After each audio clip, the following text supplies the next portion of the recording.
A noisy mind is a prison, and most people are locked inside it their whole lives. They overthink every word, replay every mistake, obsess over things they can't control, and wonder why peace feels so far away. But here's the truth. Calm isn't something life gives you. It's something you build. And if no one ever taught you how, it's not your fault. But don't worry, this is about to change your life. Over the next 4 hours, you'll hear the quiet, enduring wisdom of the Stoics. Voices from a time when inner stillness wasn't just a luxury, it was survival. These aren't just words to fall asleep to. They're mental training, a reset button for the modern world. As you rest, these teachings will begin working in the background, helping your mind let go of the noise, the rush, the fear, replacing chaos with clarity, reactivity with reflection, and anxiety with something far more powerful, equanimity. So close your eyes, breathe deeper, and allow the stillness to rise within you, because when you wake, your mind won't just be rested, it will be renewed. If you're ready to silence the chaos and find peace within, comment below. I am ready to calm my mind. Let me introduce you to a Stoic philosopher you'll find truly fascinating, Epictetus. Born into slavery, he faced adversity from the very beginning, yet he managed to rise above his circumstances in a truly Stoic way. Despite enduring a life that most would find unbearable, Epictetus didn't let his external conditions define his inner world. He focused on what he could control, his thoughts and reactions. It's like that Stoic concept of you have power over your mind, not outside events. He later became a prominent philosopher, teaching Stoicism and inspiring countless others. He emphasized the importance of living in accordance with nature and mastering our desires. His teachings are like a guide to finding peace and contentment, no matter what life throws at you. So, when you're grappling with life's challenges or striving for a deeper sense of purpose, think of Epictetus. His story and Stoic wisdom can serve as a lantern in the darkness, helping you navigate your journey with resilience and inner strength. Let's delve into his world of Stoicism together and discover the gems of wisdom it offers for our own lives. The only thing I ask of you is not to skip this video in any way. If you're here, consider yourself different from the majority. Consider yourself an exception. Now act like one and don't skip any part of the content. 1. Amor fati. Embrace your fate. You know, there's this fascinating Stoic concept called amor fati, which essentially means loving your fate. It's about embracing not just the good things that happen in life, but also the challenges and setbacks. Imagine seeing every obstacle as an opportunity for growth and transformation. It's like saying, "Hey life, throw whatever you want at me and I'll find a way to make the most of it." Life is unpredictable, right? Sometimes things don't go the way we plan, and that's where amor fati comes in. It encourages us to accept the hand we are dealt and find a way to turn even the toughest situations into something positive. It's about resilience, about saying, "I won't let circumstances define me. I'll define how I respond to them." 2. Serve others. Contribute to the common good. I've always been inspired by the Stoic idea of serving others. It's not just about being selfless. It's about understanding that when we contribute positively to our community or the world, it not only benefits others, but also brings a deep sense of purpose and fulfillment to our own lives. It's like this beautiful cycle of giving and receiving. Think about it. When you help someone or make a positive impact on their life, it's like planting a seed of goodness, and that seed grows, not just in their life, but also in yours.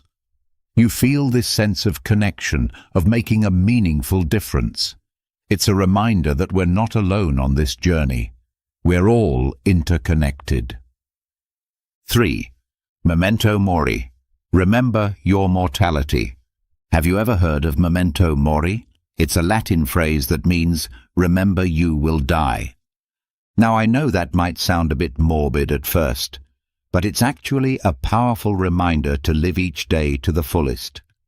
Imagine waking up every morning with the thought that this day might be your last.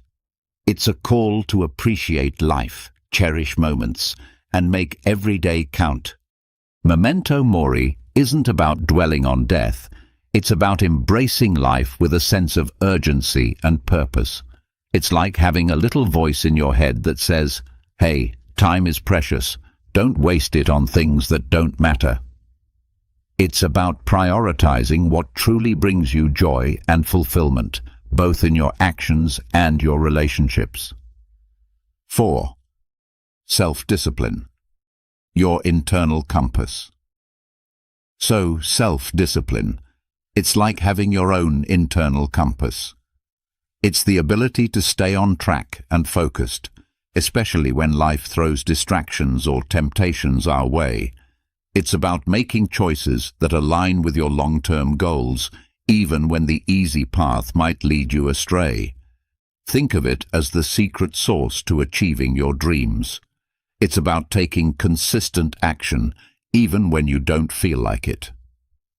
Self-discipline helps you build good habits, whether it's in your work, your health, or your personal growth.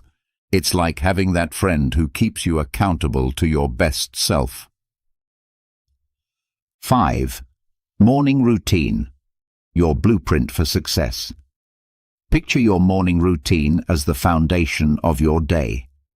It's that intentional time in the morning where you set the tone for how the rest of the day will unfold. Whether it's meditation, exercise, or simply planning your day, it's a way to start with purpose and clarity. A morning routine is like your daily blueprint for success. It's not about being rigid, but about creating a space for self-care and personal growth. When you start your day intentionally, it's amazing how it positively impacts your productivity and overall well-being. It's like giving yourself a head start in the marathon of life. 6. Essentialism. Simplify your life. Essentialism is all about simplifying your life. Think of it like decluttering not just your physical space, but also your mind. It's about recognizing what truly matters and focusing on that while letting go of unnecessary distractions. By doing this, you create space for what's important. Imagine your life as a room filled with various objects. Some are valuable, some are junk, and some are just taking up space. Essentialism is like going through that room, identifying the valuables, and getting rid of the clutter. It's about saying no to things that don't align with your values or goals, and yes to what truly matters. This practice brings clarity and a sense of purpose to your life. 7. Adaptability. Embrace change. Life can be unpredictable, right? So adaptability is like your superpower in dealing with change. It's about being flexible and finding new ways forward when things don't go as planned. Instead of getting stuck, you pivot and make the most out of challenging situations. Think of it as being like a bamboo tree in a storm. It bends and sways with the wind, but doesn't break. Adaptability is about not resisting change, but embracing it as an opportunity for growth. It's a mindset that says, I can handle whatever life throws my way. It helps you thrive in a world that's constantly evolving. 8. Action over information. Turning dreams into reality. Imagine having all this knowledge but never applying it. Action is where the magic happens. It's about taking that first step, even if it's a small one, instead of just accumulating information. It's how you turn your dreams into reality. Think about it like this. Imagine you have a treasure map with all the clues to find a hidden treasure. Knowing the map exists is one thing, but taking action to follow the clues and unearth the treasure is another. Action transforms potential into tangible results. It's like having the courage to set sail in search of your dreams, rather than just reading about distant lands. 9. Tolerant with others, strict with yourself, balancing compassion and self-improvement. This one's all about balance. It's about being patient and understanding when dealing with others, but also holding yourself to high standards for personal growth. It's like being kind to others, but also pushing yourself to be the best version of yourself.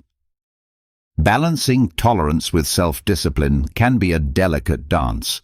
It's about recognizing that we're all on our unique journeys, and sometimes people may not meet our expectations.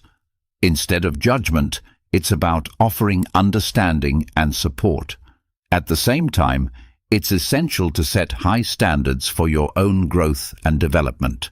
It's like being a friendly coach to yourself, nudging you to reach your full potential. 10. Resilience, bouncing back from life's challenges. You know life can throw some pretty tough punches, right? That's where resilience comes in. It's like having a strong, flexible backbone that helps you bounce back from setbacks and tough times. Instead of seeing obstacles as roadblocks, you see them as opportunities for growth. It's about developing that mental toughness to face adversity head-on and come out even stronger. 11. Empathy, understanding others. Ever thought about what it's like to walk in someone else's shoes? That's what empathy is all about. It's the ability to truly understand and share the feelings of another person. It's like saying, I see you, I hear you, and I'm here for you. Empathy fosters deep connections with others and helps us navigate the complexities of human relationships with compassion and kindness. 12. Mindfulness, being present in the moment. You ever catch yourself worrying about the past or stressing about the future? Mindfulness is the antidote. It's about being fully present in the moment, appreciating the here and now. It's like savoring the flavors of a delicious meal or feeling the warmth of the sun on your skin during a walk. Mindfulness brings a sense of calm and clarity to your life, helping you break free from the grip of anxiety and stress. 13. Purpose, guiding your life. Have you ever wondered, what's my purpose? Purpose in life. It's a big question, but Stoicism offers guidance. Your purpose is like your North Star, guiding your decisions and actions. It's like having a mission that gives your life meaning and direction. It's about waking up every day with a sense of why you do what you do. Purpose fuels your passion and drive, helping you overcome challenges with determination. 14. Continuous learning, never stop growing. Think about life as a never-ending journey of growth and learning. Stoicism encourages us to never stop seeking knowledge. It's like saying, I'm a student of life, and there's always something new to discover. Continuous learning keeps your mind sharp, your horizons broad, and your perspective fresh. It's like adding vibrant colors to the canvas of your life story. 15. Gratitude, counting your blessings. Have you ever stopped to think about all the things you're grateful for? Gratitude is like a warm hug for your soul. It's about recognizing and appreciating the people, experiences, and things that enrich your life. It's like saying, thank you, universe, for all these beautiful moments. Gratitude shifts your focus from what you lack to what you have, filling your heart with contentment. 16. Patience. Mastering the art of waiting. In a fast-paced world, patience is like a rare gem. It's the ability to wait calmly without getting frustrated. It's like standing in a long line at the grocery store and not feeling the need to rush. Patience is a valuable skill that helps you maintain composure when faced with delays or challenging situations. It's like having a superpower that keeps stress at bay. 17. Kindness. Small acts, big impact. You know, small acts of kindness can have a significant impact on someone's day. Kindness is like sprinkling a little magic wherever you go.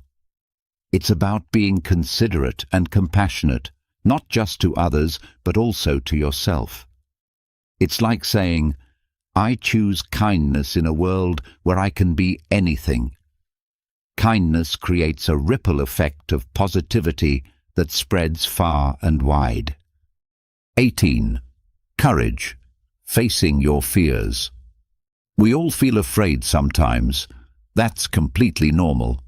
But courage is like stepping into the arena despite your fears. It's like saying, I acknowledge my fears, but I won't let them hold me back. Courage empowers you to face challenges head-on, whether it's speaking up for what you believe in or pursuing your dreams. It's like having a fierce inner warrior. 19. Simplicity. Less is more. Have you ever noticed that simplicity can be incredibly freeing? It's about decluttering not just your physical space, but also your mind. Simplicity is like Marie Kondoing your life. It's about letting go of what doesn't serve you and focusing on what truly matters. Simplicity reduces overwhelm and brings a sense of calm and clarity. 20th. Honesty. The foundation of trust. Honesty is like the sturdy foundation of a house. It's the basis of trust and integrity in all your relationships.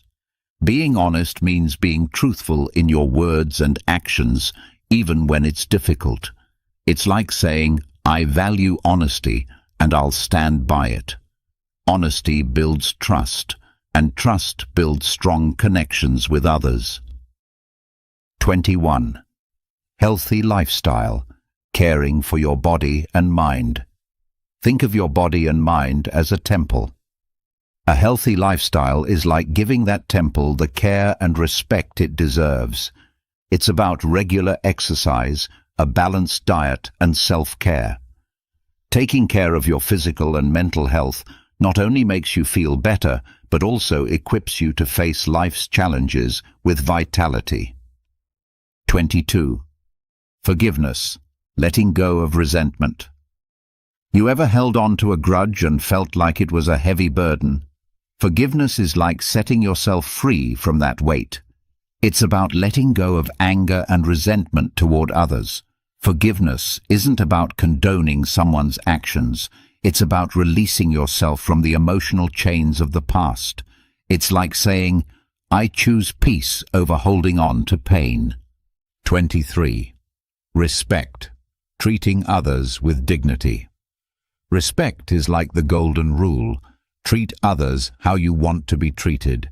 It's about showing consideration and courtesy to every individual, regardless of their background, beliefs, or differences. Respect fosters harmony and understanding in a diverse world. It's like saying, I honor the inherent worth of every person. 24. Optimism. A brighter perspective. Even in the darkest of times, optimism is like a beacon of light. It's the belief that things can get better no matter how tough they seem. Optimism is a positive outlook on life that can help you weather storms with a hopeful heart. It's like having a sunny disposition that radiates positivity to those around you. 25. Responsibility. Owning your choices. Taking responsibility for your choices and actions is like being the captain of your ship. It's about owning up to your mistakes and learning from them. Responsibility means recognizing that your decisions shape your life's course. It's like saying, I'm the author of my own story, and I'll write it with integrity. 26. Balance. Harmony in all things. Imagine life as a delicate balancing act. Balance is like ensuring that no area of your life tips the scales too heavily. It's about harmony in work, relationships, and personal growth. Balance prevents burnout and helps you lead a well-rounded life.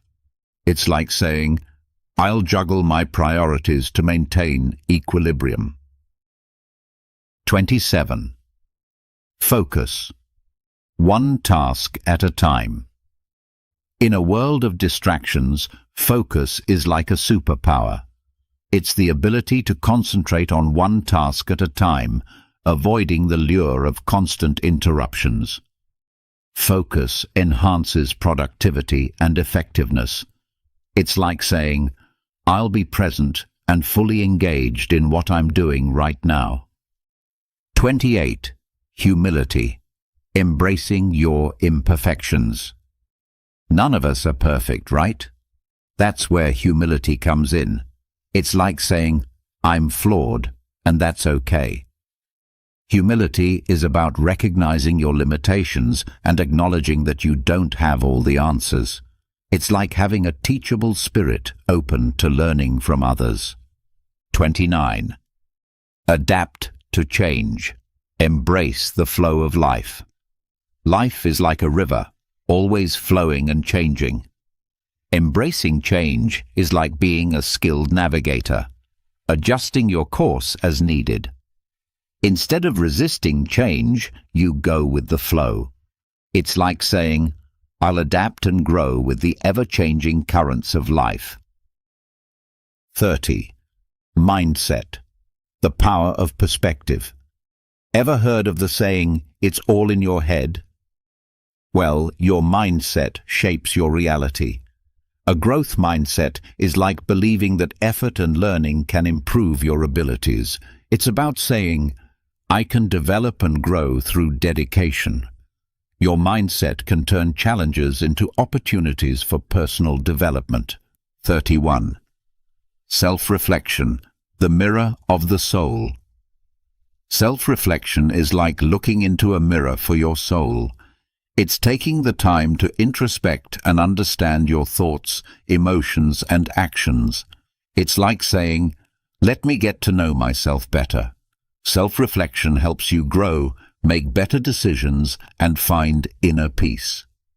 32. Acceptance of imperfection. Embracing your humanity. We all make mistakes. It's part of being human. Acceptance of imperfection is like giving yourself permission to be imperfect. It's about saying, I'll learn from my flaws and keep growing. This principle reminds us that perfection is an unrealistic goal, and it's okay to stumble along the way. 33. Invest in learning, the currency of growth. Imagine knowledge as a treasure chest. Investing in learning is like filling it with jewels. It's an ongoing commitment to expanding your horizons, acquiring new skills, and gaining fresh perspectives. It's like saying, I'll never stop investing in myself. Learning fuels your personal growth and keeps your mind vibrant. 34. Admire others, recognize and celebrate. It's easy to admire someone's talents or achievements, right? Admiring others is like appreciating a beautiful piece of art. It's about recognizing and celebrating the qualities, skills, or accomplishments of those around you. It's like saying, I see your greatness and I honor it. Admiration builds positive connections and encourages a supportive community. 35. Love unconditionally. A heart without conditions. Unconditional love is like an endless wellspring of affection. It's about loving someone deeply without any expectations or conditions. It's like saying, I love you for who you are, no matter what. This principle fosters profound connections and brings a sense of warmth and belonging. 36. Cultivate relationships, nurturing bonds. Just as a garden needs care to thrive, relationships require cultivation. Cultivating relationships is like tending to a beautiful garden. It's about investing time and effort in nurturing connections with family, friends, and loved ones. It's like saying, I value our bond, and I'll make an effort to strengthen it. Building meaningful relationships enriches your life and brings joy. 37. Punctuality, respecting time. Time is a precious resource, and punctuality is like a gesture of respect. Being punctual means valuing not only your time, but also the time of others. It's like saying, I honor our commitments by being on time. Punctuality enhances reliability and builds trust in your relationships. 38. Graciousness, poise and elegance. Graciousness is like a graceful dance in social interactions. It's about maintaining your composure even in challenging situations. It's like saying, I'll respond with grace and poise. Graciousness radiates a sense of elegance and maturity, enhancing your interactions with others. 39. Savor moments. Find joy in the present. Life is filled with precious moments, and savoring them is like sipping fine wine slowly. It's about fully enjoying and appreciating the small, beautiful moments that often go unnoticed. It's like saying, this moment is a gift, and I'll savor it. Savoring brings a deeper sense of contentment and mindfulness to your life. 40. Environmental awareness, caring for our planet. Our planet is our home, and environmental awareness is like being a responsible caretaker. It's about making conscious choices to reduce your carbon footprint and protect the environment. It's like saying, I'll do my part to preserve the earth for future generations. Environmental awareness contributes to a sustainable and healthier world. 41. Generosity, a heart of giving. Generosity is like an overflowing fountain of kindness. It's about freely sharing your resources, whether it's time, money, or support, with others without expecting anything in return. It's like saying, I'll spread love and abundance to those in need. Generosity fosters a sense of community and goodwill. 42. Inner peace, harmony within. Inner peace is like having a calm oasis in the midst of life's storms. It's the ability to maintain tranquility and serenity even when faced with challenges. It's like saying, I'll find solace and clarity in the depths of my being. Inner peace enhances your resilience and emotional well-being. 43. Integrity, the pillar of trust. Integrity is like an unwavering pillar of trustworthiness. It's about aligning your actions with your values and being honest, even when no one is watching. It's like saying, I'll stand by my principles and do what's right. Integrity builds trust and respect in your personal and professional relationships. 44.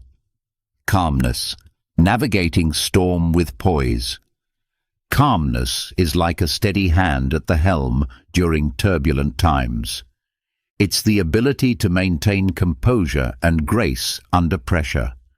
It's like saying, I'll keep a clear mind and steady heart in the face of chaos.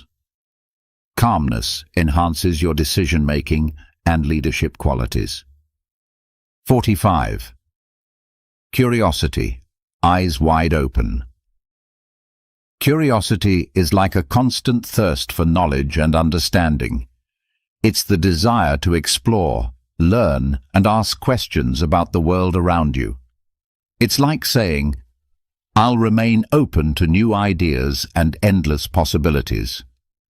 Curiosity keeps your mind engaged and fosters continuous growth. 46. Empowerment. Unleash your potential. Empowerment is like a wellspring of inner strength and confidence. It's about recognizing your own abilities and using them to achieve your goals and make a positive impact.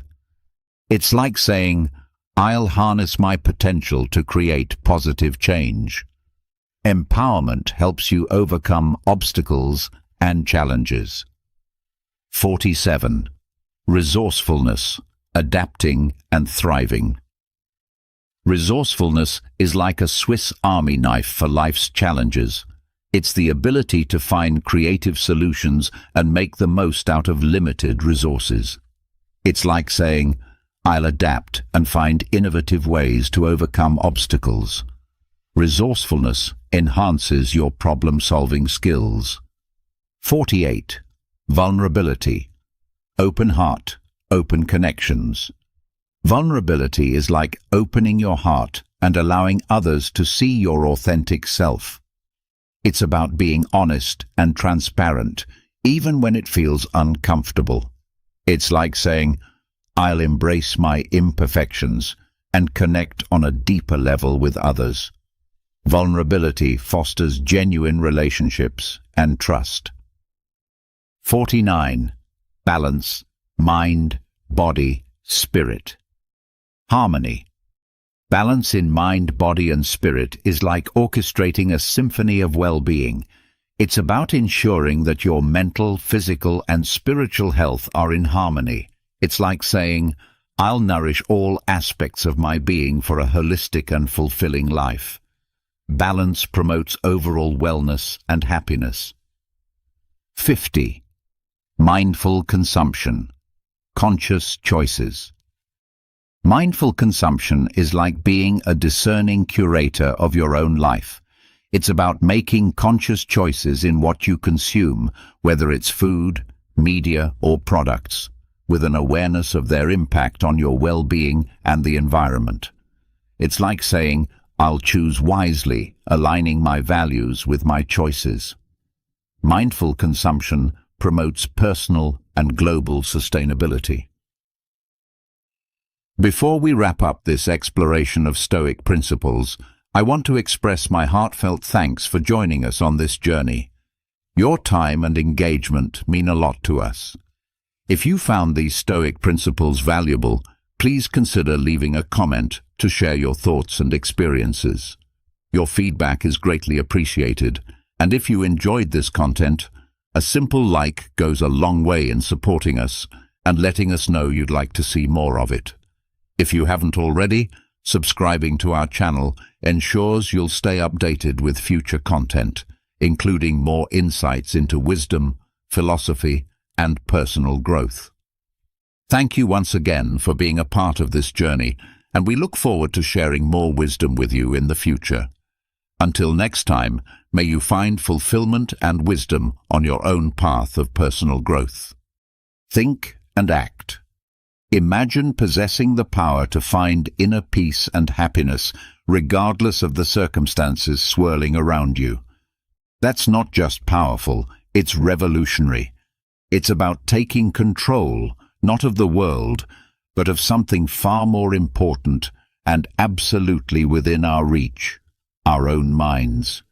Stoicism teaches us resilience, gratitude, and the art of living a fulfilled life. But this isn't just a history lesson. It's about you, your life today. It's about facing the chaos of our modern world without losing your cool. It's about finding calm in the storm and happiness in the simplest of things.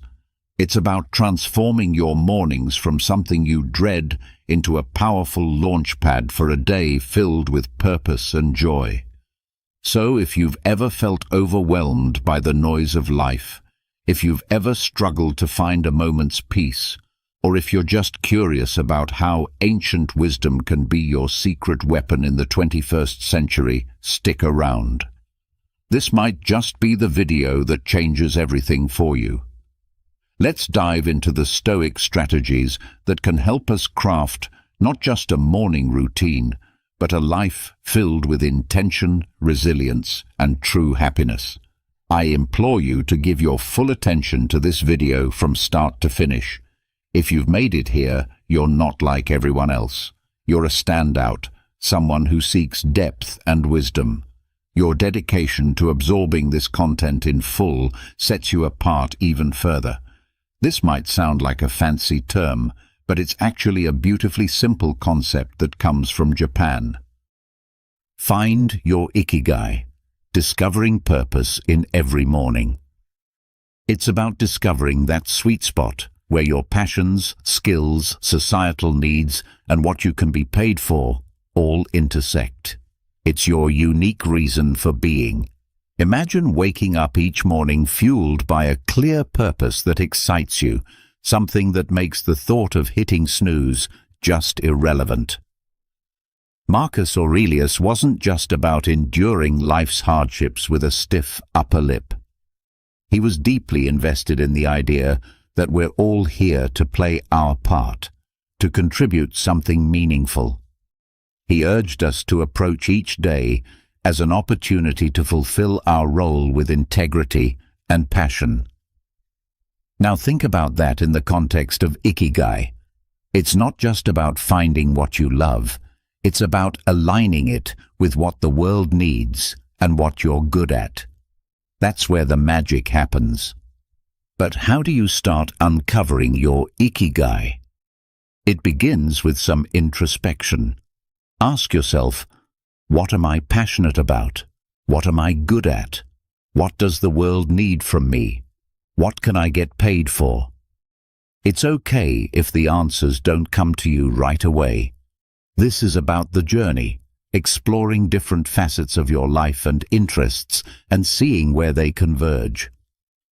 This quest for your ikigai isn't just some fluffy, feel-good exercise. It's about setting the foundation for a life that's rich in meaning and satisfaction. When you align your daily actions with your deeper purpose, even the mundane tasks gain significance. Your relationships start to flourish because you're more present and engaged. Your creativity soars because you're aligned with your true passions. And overall happiness? Well, it becomes more of a constant companion than a fleeting visitor. So as you think about setting your alarm for tomorrow morning, consider what ikigai means for you. What could be so compelling that you'd leap out of bed, eager to start the day? Remember, this isn't about overnight transformation. It's a process, a gentle unfolding. And as Marcus Aurelius would remind us, it's about doing the work day by day with dedication and honor. Finding your ikigai isn't just about personal fulfillment. It's about embracing your role in the larger tapestry of life, contributing your unique thread to the ever-evolving human story. The ancient Stoics, particularly Marcus Aurelius, were big on the idea that our actions should be purposeful, not just random acts thrown into the wind, but deliberate steps guided by our inner compass.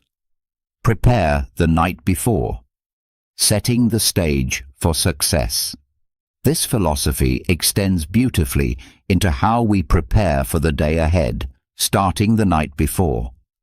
Here's the deal. The quality of your morning begins with how you spend your evening. It's tempting to binge-watch your favorite series until the wee hours or scroll through social media until your eyes blur. But let's pause and consider how that sets you up for the next day. Your brain needs time to unwind, to process the day's events, and to recharge for what's ahead. That's where a solid pre-sleep routine comes into play. Imagine treating your evening routine with the same respect and intention as you would any other important aspect of your life. This isn't about rigid self-discipline that sucks the joy out of your evenings. It's about creating a space that supports your well-being and aligns with your goals for the next day. For instance, limiting screen time an hour before bed isn't about denying yourself relaxation. It's about giving your mind the cue that it's time to wind down, making it easier to fall asleep and wake up feeling refreshed. Planning a bit for the next day can also be a game changer. It could be as simple as jotting down your top 3 priorities for tomorrow. This act alone sets a clear direction, ensuring you wake up with a sense of purpose. And here's where the Stoic mindset really shines. It's about acknowledging what's within our control and letting go of what's not.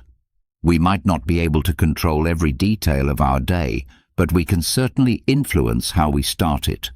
And let's not forget about some deep breathing or meditation to calm the mind. This practice isn't just fluff. It's a powerful tool that signals to your body it's time to rest. Inhaling deeply and exhaling slowly helps reduce stress, lower your heart rate, and prepare your body for a deep, restorative sleep. It's like pressing the reset button, ensuring you wake up not just physically refreshed, but mentally and emotionally as well. In today's always-on world, this might sound like a Herculean task, but it's absolutely vital for setting the tone of your entire day. Picture this: the first moments of your morning, untainted by the digital clamor of emails, social media notifications, or the buzzing news cycle. It's just you, your thoughts, and the serene quiet of the dawn. That's not just refreshing, it's empowering. Marcus Aurelius was a strong advocate for living with intention and focus. He wasn't distracted by the notifications of ancient Rome. Avoid morning distractions, embracing serenity. And believe me, he had his share of distractions. Instead, he emphasized the importance of concentrating on the present moment and the task at hand. He knew something that's even more relevant today. The quality of your attention determines the quality of your life. So how do we apply this ancient wisdom in the modern age? First, it's about creating a morning space that's intentionally free from digital distractions. This isn't about shunning technology, but rather choosing not to let it dictate the start of your day. It's tempting to roll over and immediately check your phone, but that instantly puts you in a reactive state, responding to the demands and dramas of the external world. Instead, give yourself the gift of a peaceful start. Imagine dedicating the first hour of your day to activities that nourish your soul and sharpen your mind. Maybe it's reading, meditating, journaling, or simply enjoying a cup of coffee as you gaze out the window. This isn't wasted time. It's an investment in your well-being. By avoiding distractions, you're not just avoiding stress. You're actively creating a reservoir of peace and focus that you'll draw from throughout the day. Making the most of your mornings isn't about adding more to your to-do list. It's about subtracting the noise that doesn't serve you. It's about prioritizing what truly matters before the day's demands start pulling at your attention.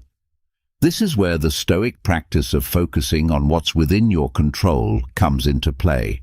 You might not be able to control the flood of emails waiting for you, but you can control how and when you choose to engage with them.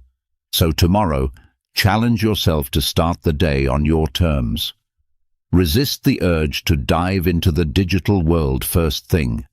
Instead, anchor yourself in the present moment, savoring the peace and potential that the morning holds. Remember, every day is a new opportunity to live more intentionally, more serenely, and more in line with who you aspire to be. Let's make our mornings a testament to that ambition, guided by the timeless wisdom of Stoicism and the unwavering focus on what truly matters. Stoicism, at its core, is about understanding what is within our control and acting with virtue and intention in those areas. Marcus Aurelius, Seneca, Epictetus. These guys weren't just talking about enduring life's hardships with a stiff upper lip. They were advocating for a proactive, wake up consistently, the power of routine engagement with life, taking charge of our actions and our mindset. Waking up consistently is a practice that embodies this philosophy. It's a declaration that we are in control of how we start our day, that we are not at the mercy of whims or external pressures. Building a life, as Stoicism suggests, step by step, with contentment in each action, is a powerful concept. It reminds us that big changes start with small, consistent actions. Waking up at the same time each morning might seem like a small thing, but it's a cornerstone habit that sets the stage for everything else. It's about creating a stable foundation for your day, where you're not rushing from the moment you open your eyes, but rather starting with a sense of control and purpose. But here's the thing. Consistency is challenging. It's supposed to be. The early days of trying to wake up at the same time each morning can feel like an uphill battle. Your bed feels more comfortable than ever, and the temptation to hit snooze just one more time can feel irresistible. This is where the Stoic practice of perseverance comes in. It's about reminding yourself why you're doing this, about the person you're becoming through this discipline. It's about seeing beyond the immediate comfort and focusing on the long-term benefits this habit will bring into your life. Becoming a morning person, then, is not just about the mornings themselves. It's about embodying the qualities that make you resilient, focused, and intentional throughout your day. It's a practice in self-mastery, in aligning your actions with your values, and in cultivating the kind of life you want to live, one morning at a time. So how do we make consistency our ally? Start by setting a clear intention the night before. Remind yourself why waking up at a specific time is important to you. Is it to have more quiet time in the morning for reading or meditation? Is it to exercise or simply to start your day in a more relaxed and controlled manner? Then create an environment that supports this habit. Maybe it's going to bed a bit earlier to ensure you get enough sleep, or keeping your curtains slightly open to let the natural light wake you up gently. And when it gets tough, remember the Stoic belief in the power of our own will and the importance of acting according to our principles. Each morning that you wake up at your chosen time, you're not just starting your day, you're reinforcing a commitment to yourself, to your growth, and to living a life of intention and purpose. Take it easy, embracing self-compassion. Amidst all this talk of discipline, consistency, and waking up with the sun, it's paramount to remember one thing: we're human. And being human means we're beautifully complex creatures with brains that often prefer the path of least resistance, the instant gratification route. This is precisely why embarking on new habits, like transforming our mornings, can initially feel like an uphill battle. Yet there's something incredibly freeing in acknowledging this fact. It's not a flaw, it's just part of the human experience. Now, let's channel some Stoicism into this concept. Stoicism teaches us the importance of self-compassion and understanding alongside its calls for discipline and resilience. Marcus Aurelius, in his personal writings, often reminded himself to be patient and forgiving with his own shortcomings. He knew that berating oneself for every slip-up was not the path to growth. Instead, he advocated for recognizing our errors, learning from them, and then letting them go. This approach is crucial when we're trying to cultivate new morning routines, or any habit, for that matter. Those first few days or even weeks can be tough. Your alarm goes off, and every fiber of your being wants to stay cocooned in the warmth of your bed. And let's be honest, there will be days when you'll give in to that desire. That's okay. The key is what you do next. Do you beat yourself up, spiraling into a cycle of guilt and self-criticism? Or do you take a breath, forgive yourself, and see the next morning as a fresh opportunity to try again? Forgiveness and patience with ourselves are not signs of weakness. They're indicators of strength and wisdom. They mean we're in it for the long haul, ready to navigate the ups and downs with grace. This Stoic practice of self-compassion is about understanding our nature, working with it, and gently nudging ourselves towards the habits and life we aspire to. Moreover, taking it easy isn't about making excuses or allowing ourselves to perpetually fall short of our goals. It's about recognizing that growth is a process, filled with learning curves and setbacks. It's about understanding that each new day brings with it a new set of challenges and opportunities, and it's in this daily renewal that we find our strength and resilience. So as you work on embracing those early mornings, or any new habit, remember to take it easy on yourself. Celebrate the small victories, learn from the setbacks, and approach each day with a heart ready to try again. Small acts of discipline. Building a virtuous life. This isn't just about becoming a morning person. It's about cultivating a mindset that's prepared to face life's challenges with a blend of determination and kindness. Consider the simple act of placing your alarm clock across the room. It's not just about making it physically harder to snooze. It's a statement. It's a commitment to start the day on your terms, to rise despite the comfort of the bed's embrace.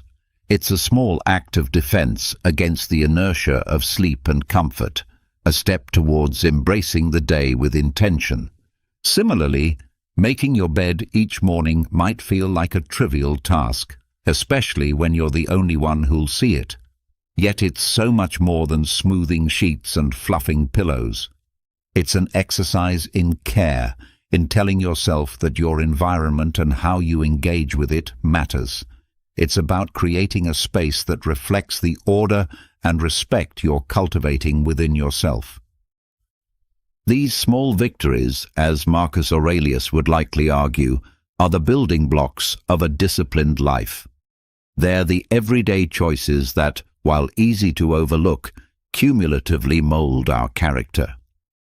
Each time you choose to do these little things, you're casting a vote for the type of person you want to be.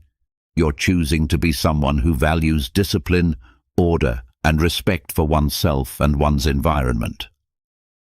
But why focus on these small acts? Because they're within everyone's reach.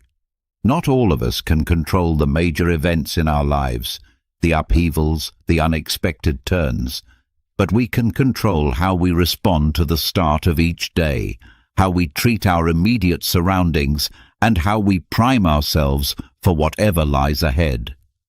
This is Stoicism in action, focusing on what's in our power to control and letting go of what isn't. Moreover, these practices aren't just about building discipline for discipline's sake. They're about cultivating a mindset that's prepared for life's bigger challenges. If you can commit to these small acts of discipline, you're training yourself to uphold your commitments in more significant areas. You're sharpening your ability to follow through, to remain steady in the face of adversity, and to approach life with a calm, collected demeanor, qualities that define the Stoic ideal. So as you consider the role of discipline in your life, start small. Look for those everyday opportunities to practice self-control and order. Remember, it's in these moments, in the quiet of the morning, when you decide to rise and face the day with intention, that your character is forged. Accountability partners. Sharing the journey. These practices are not just chores or tasks, they're rituals, imbuing your day with purpose and your life with a sense of direction and meaning. The idea here is simple, yet profoundly impactful. Sharing your goals with someone who not only supports you but also holds you accountable can significantly amplify your chances of success. It transforms a personal journey into a shared adventure, making the path to fulfilling your morning routine and ultimately your life's purpose less daunting and more enjoyable. Think of your accountability partner as your ally in the pursuit of self-improvement. This person is there to remind you of your commitments when the warmth of your bed feels too comforting to leave in the early hours. They're there to encourage you when progress seems slow and to celebrate your victories, no matter how small. This relationship is a two-way street. It's about mutual support and encouragement, grounded in the understanding that we're all striving to be the best versions of ourselves. The Stoics, including Marcus Aurelius, Seneca, and Epictetus, often emphasize the importance of community and relationships in the development of character and virtue. They believed in the power of wisdom shared, in learning from one another, and in the strength that comes from knowing you're not alone in your struggles. Finding an accountability partner in today's world is a nod to this timeless wisdom, recognizing that while the journey towards self-discipline and purpose is personal, it need not be solitary. Moreover, an accountability partner can help you see blind spots in your routine or approach that you might miss on your own. They can offer new perspectives and insights that can catalyze your growth in unexpected ways. This partnership is about more than just checking in to see if you woke up on time or followed through on your morning meditation. It's about engaging in meaningful dialogue about what's working, what isn't, and how you can both support each other in making adjustments. So how do you find this accountability partner? Look for someone who shares your commitment to growth and self-improvement. This could be a friend, a family member, or even a colleague. The key is to choose someone you trust, someone with whom you can be open and honest about your goals, struggles, and successes. Once you've found that person, be clear about what you're hoping to achieve and what kind of support you need. Set regular check-ins and be there for each other, offering encouragement, advice, and, when necessary, a gentle nudge back on track. Memento mori, remembering the value of every day. Remember, finding an accountability partner is about more than just external motivation. It's about building a relationship that inspires and uplifts both of you. It's about creating a shared space where honesty, vulnerability, and mutual support are valued and nurtured. In this space, your morning routines and broader life goals become intertwined in a collective effort towards living a more intentional, disciplined, and fulfilling life.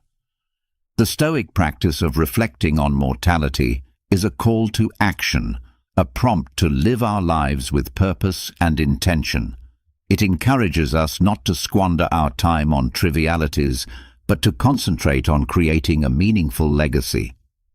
Every morning when we wake up, we're presented with a fresh opportunity to engage with life in a meaningful way, to contribute positively to the world around us, and to pursue personal growth and fulfillment. Marcus Aurelius, in his Meditations, often wrote about the fleeting nature of life, emphasizing the importance of living virtuously and making the most of the time we have. This wasn't meant to be somber. Rather, it was a liberating realization that freed him from petty concerns and allowed him to focus on his duties as emperor and as a human being striving for virtue.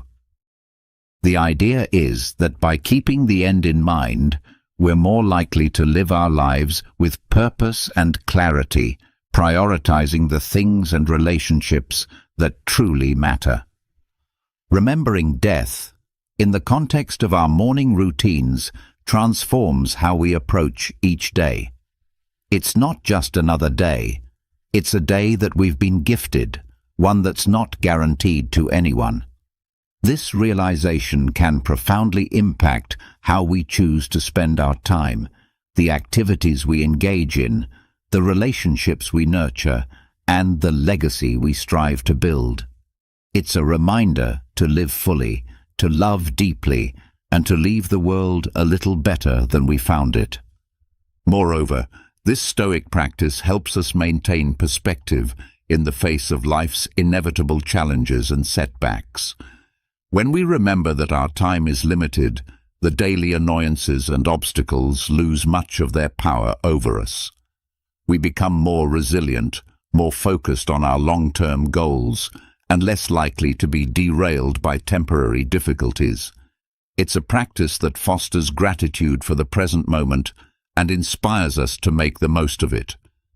So how can we incorporate this Stoic principle into our daily lives? It begins with a moment of reflection. Practice negative visualization, preparing for challenges. Each morning, consider the day ahead as a blank canvas, an opportunity to contribute positively to your life story and to those around you. Ask yourself, if this were my last day, would I be proud of how I'm choosing to spend it? This doesn't mean living in a constant state of existential crisis, but rather cultivating a deep appreciation for the now, for the opportunity to live, learn, and love. In embracing the Stoic practice of remembering death, we're not focusing on the end, but on the present and how we choose to live each day. It's a powerful antidote to complacency and a reminder to live our lives with intention, purpose, and gratitude. So let's greet each morning with the awareness that it is a gift, an opportunity to craft a life that's rich in meaning and aligned with our deepest values. This is the essence of living stoically, of making the most of our finite time in this world to create a legacy that endures. We're often told to focus on the positive, to visualize success and happiness in order to attract them into our lives. However, the Stoics, in their profound wisdom, offer a different perspective that's not only practical, but incredibly empowering. Negative visualization isn't about pessimism. Rather, it's a tool for resilience, preparation, and ultimately, greater appreciation of the present. The essence of this practice is to periodically imagine the challenges, losses, or difficulties you might face in life. This could range from minor inconveniences like a missed bus or a rainy day to more significant hardships such as the loss of a job or a loved one. The purpose isn't to dwell on these scenarios in a way that breeds fear or anxiety, but to mentally rehearse how you would cope with such situations should they arise. This process of visualization prepares you emotionally and mentally, making you less susceptible to being thrown off course by life's inevitable ups and downs. Marcus Aurelius, Seneca, and Epictetus, they all believed that by contemplating the temporary nature of everything outside our control, we could cultivate a deeper sense of peace and resilience. This practice encourages us to focus on what we can control: our responses, our attitudes, and our actions. Incorporating negative visualization into your morning routine can transform how you approach your day. Instead of stepping out the door blind to the potential challenges ahead, you're mentally equipped to face them. End with gratitude, reflecting on the day's gifts. It's like a mental training session where you strengthen your resilience muscles. So when life inevitably throws a curveball your way, you're not knocked off your feet. You've already rehearsed this moment in your mind and can draw upon your pre-visualized strategies to navigate through it. Moreover, this practice has a beautiful, somewhat paradoxical effect. It enhances our gratitude for the present moment.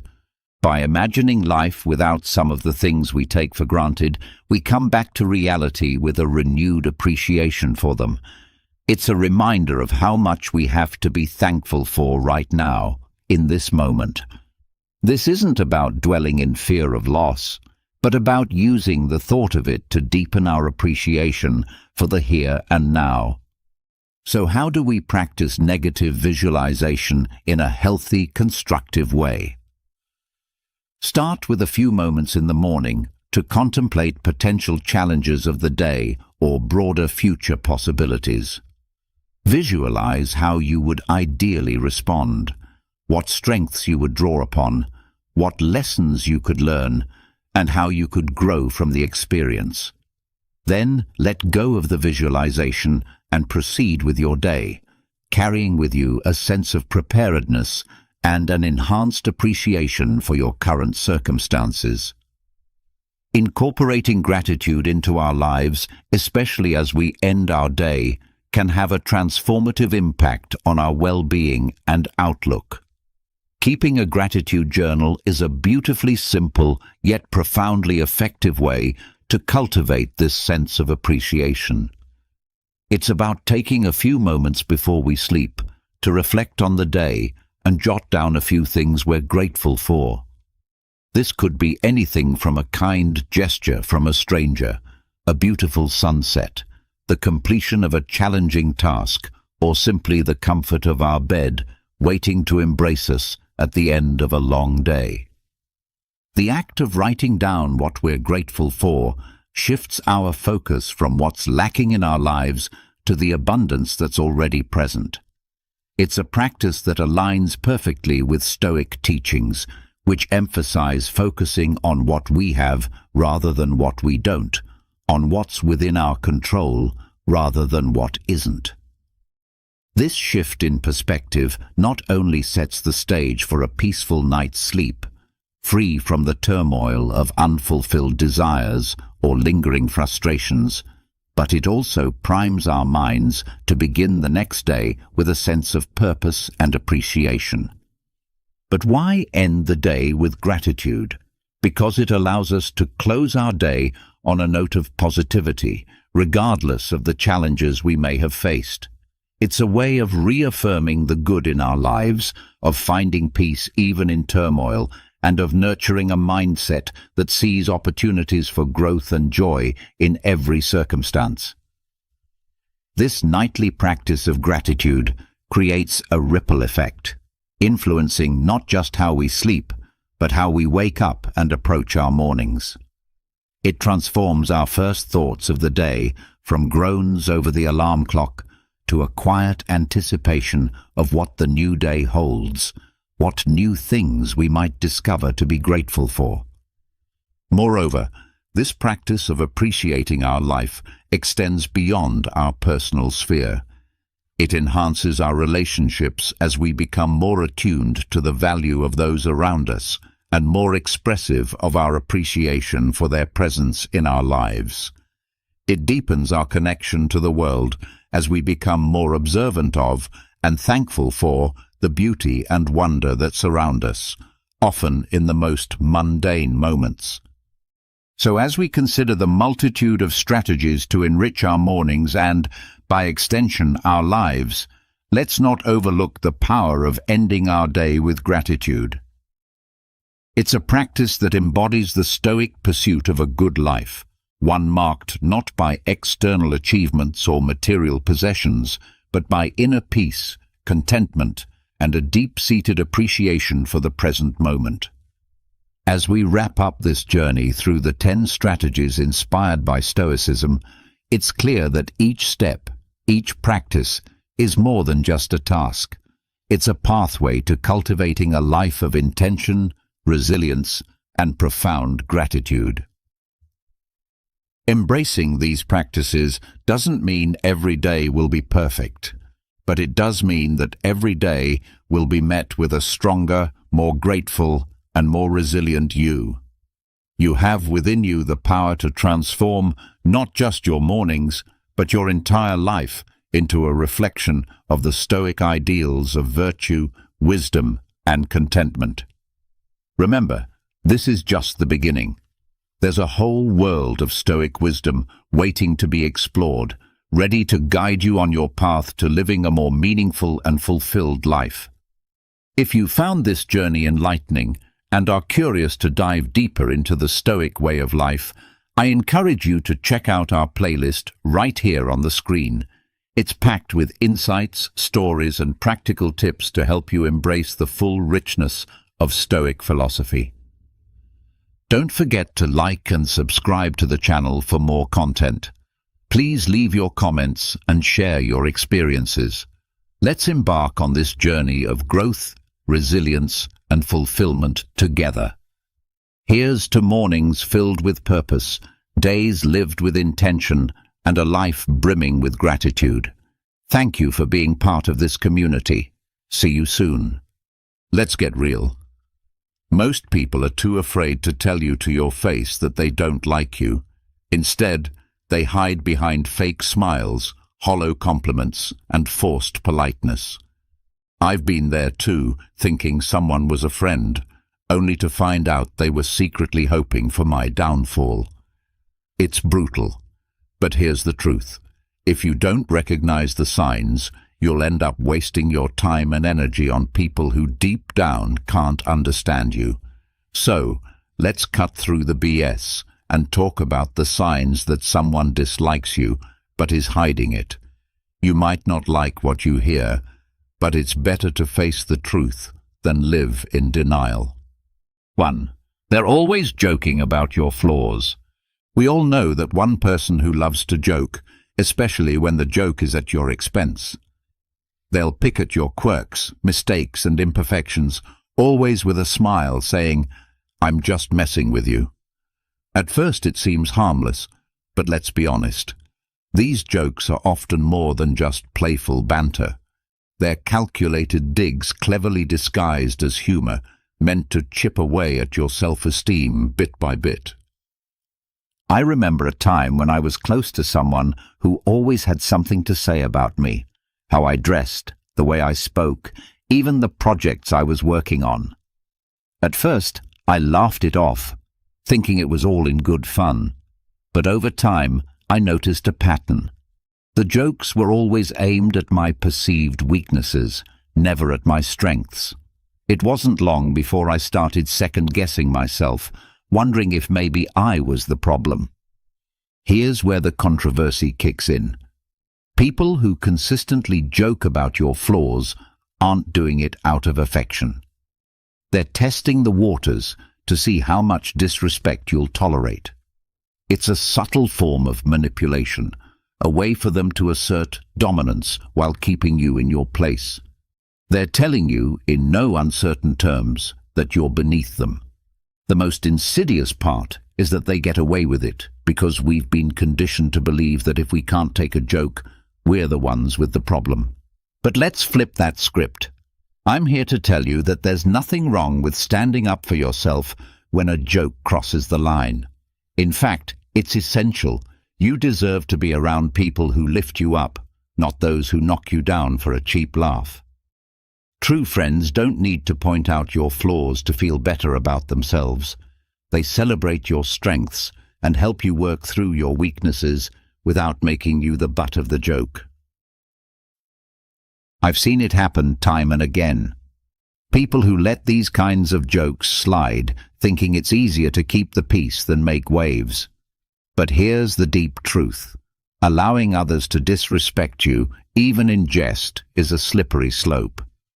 It starts with small comments, but over time those jokes can wear you down, making you question your worth. The more you allow it, the more they'll push until you're left doubting yourself, all because you didn't want to seem too sensitive. I had to learn this lesson the hard way. I realized that by laughing along, I was giving them permission to keep going. I was complicit in my own disrespect. It wasn't until I started setting boundaries and standing up for myself that I noticed a change. not only in how they treated me, but in how I began to see myself. I stopped allowing their words to define me and started taking control of my own story. Here's my advice. The next time someone makes a joke at your expense, don't just brush it off. Ask yourself, is this really funny, or is there something deeper going on here? If it's the latter, don't be afraid to call them out. It might feel uncomfortable, and it might even end the friendship, but your self-respect is worth more than someone else's misguided attempt at humor. Life is too short to be surrounded by people who don't value you. If their version of friendship is constantly putting you down, it's time to seek out new friends. True friends don't need to bring you down to feel good about themselves. So, stand tall, speak up, and never let anyone reduce you to a punchline. 2. They give compliments that feel like insults. We've all experienced it. Someone offers you a compliment, but instead of feeling uplifted, you're left with a bitter taste, like you've been slapped with a velvet glove. It's the kind of compliment that makes you pause and wonder, was that really a compliment or an insult? And here's the harsh truth. Often, it's a mix of both. These backhanded compliments are a subtle tactic used to undermine you while pretending to be kind. I remember a time when I was proud of a big project I had worked on. After putting in countless hours of effort, I finally shared it with a group of colleagues. One of them, someone I thought had my back, said with a smile, "Wow, this is actually pretty good for someone like you." At first, I was stunned. On the surface, it seemed like a compliment, but those last words, "for someone like you," hit me like a ton of bricks. What did that even mean? Was I not expected to do good work? Here's the problem. These so-called compliments aren't meant to lift you up. They're a way to keep you in your place. It's a subtle power play where the person giving the compliment is asserting their superiority while making you doubt your own abilities. What they're really saying is, "I see you trying, but you'll never be as good as me." It's toxic, but it's disguised so well that you almost don't see the harm in it. Let's face it, people who give backhanded compliments are often insecure themselves. They see your strengths and potential, and it intimidates them. So, they throw in these little digs to keep you questioning yourself, making sure you don't surpass them. It's like they're giving you a pat on the back with one hand while holding you down with the other. And here's where it gets even more complicated. We've all done this at some point, not always on purpose, but we've allowed our own insecurities to slip into a compliment that serves to remind someone of their place. But here's the important lesson. You don't have to accept these disguised jabs. You have the power to recognize them for what they are, a reflection of their own insecurities, not a measure of your worth. When someone says, "You're smarter than you look," or "This is good considering you're new at this," don't just take it. Call them out on it, even if it feels awkward.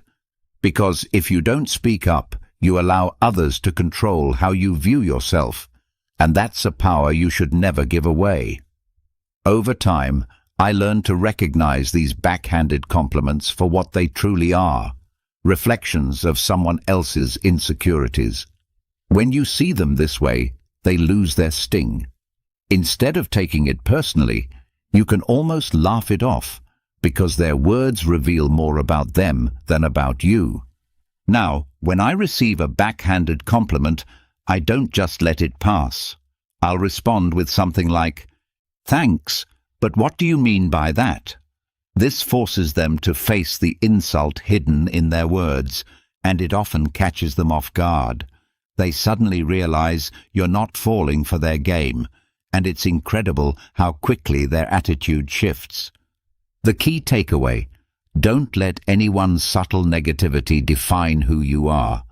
Whether it's a well-meaning friend, a jealous colleague, or even a family member, your worth is never up for debate. Compliments should elevate you, not bring you down. If their words make you doubt yourself, it's time to question their intentions. Life's too short to waste on people who can't celebrate your successes genuinely. Surround yourself with those who see your value and are willing to remind you of it without hidden agendas. 3. They subtly exclude you from plans. It's often the small things that hurt the most, like realizing your so-called friends accidentally forgot to invite you to an event, dinner, or weekend getaway. They'll say it was an oversight, a last-minute thing, or worse, assume you were too busy anyway. But let's be real, these aren't accidents. This is a form of social exclusion, and it's a clear sign that you're not as valued as you think. I've been there too many times. I remember checking my phone one weekend and seeing pictures of friends enjoying an event I would have loved to attend. The kicker? Not a single person mentioned it to me beforehand. When I brought it up later, they had all kinds of excuses. We thought you were busy, or it was a last-minute plan. But deep down, I knew the truth. If they really wanted me there, they would have made sure I knew about it. Here's where it gets tricky. This type of exclusion isn't just thoughtless, it's intentional. It's a way of sending a message without saying anything directly. They don't want you there, but don't have the courage to say it. Instead, they hope you'll quietly fade out of the group without making a fuss. It's passive-aggressive and cowardly, but unfortunately, it's also all too common. People rarely talk about this because it's easier to pretend it's not happening. It's easier to convince yourself it was just a mistake, rather than face the painful reality that you're being pushed out. But here's the thing. If you keep accepting these excuses, you're giving them the power to continue excluding you. You're letting them decide your place in their lives, rather than taking control of your own story. I had to learn this the hard way. For a while I kept quiet, hoping I'd be included next time. But then I realized that by staying silent, I was allowing myself to be treated as an afterthought. So I did something bold. I began confronting them about it.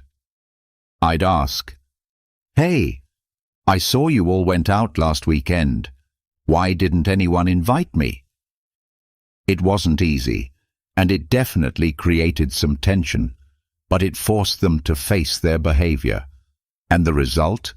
The dynamics shifted. Some became defensive, while others tried to make amends. But the message was clear. I wasn't going to let them exclude me without standing up for myself. Here's the important lesson. If people truly value you, they'll make the effort to include you, no matter how last-minute the plans may be.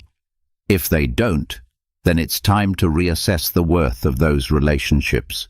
You deserve to be surrounded by people who don't make you feel like you're always chasing their approval or attention. Real friends don't forget to invite you. They make sure you're there because they genuinely enjoy your company. So, if you find yourself being subtly excluded from plans, don't just let it slide. Confront the issue. Ask the tough questions and be ready for answers, even if they're not what you want to hear. Because in the end, it's better to know where you stand than to keep wondering why you keep getting left out. And remember, you're not a backup option. You're a priority. Surround yourself with people who treat you as one. 4. They're busy, but only when it's you. We've all heard the excuse, "I'm so busy these days, sorry I can't hang out."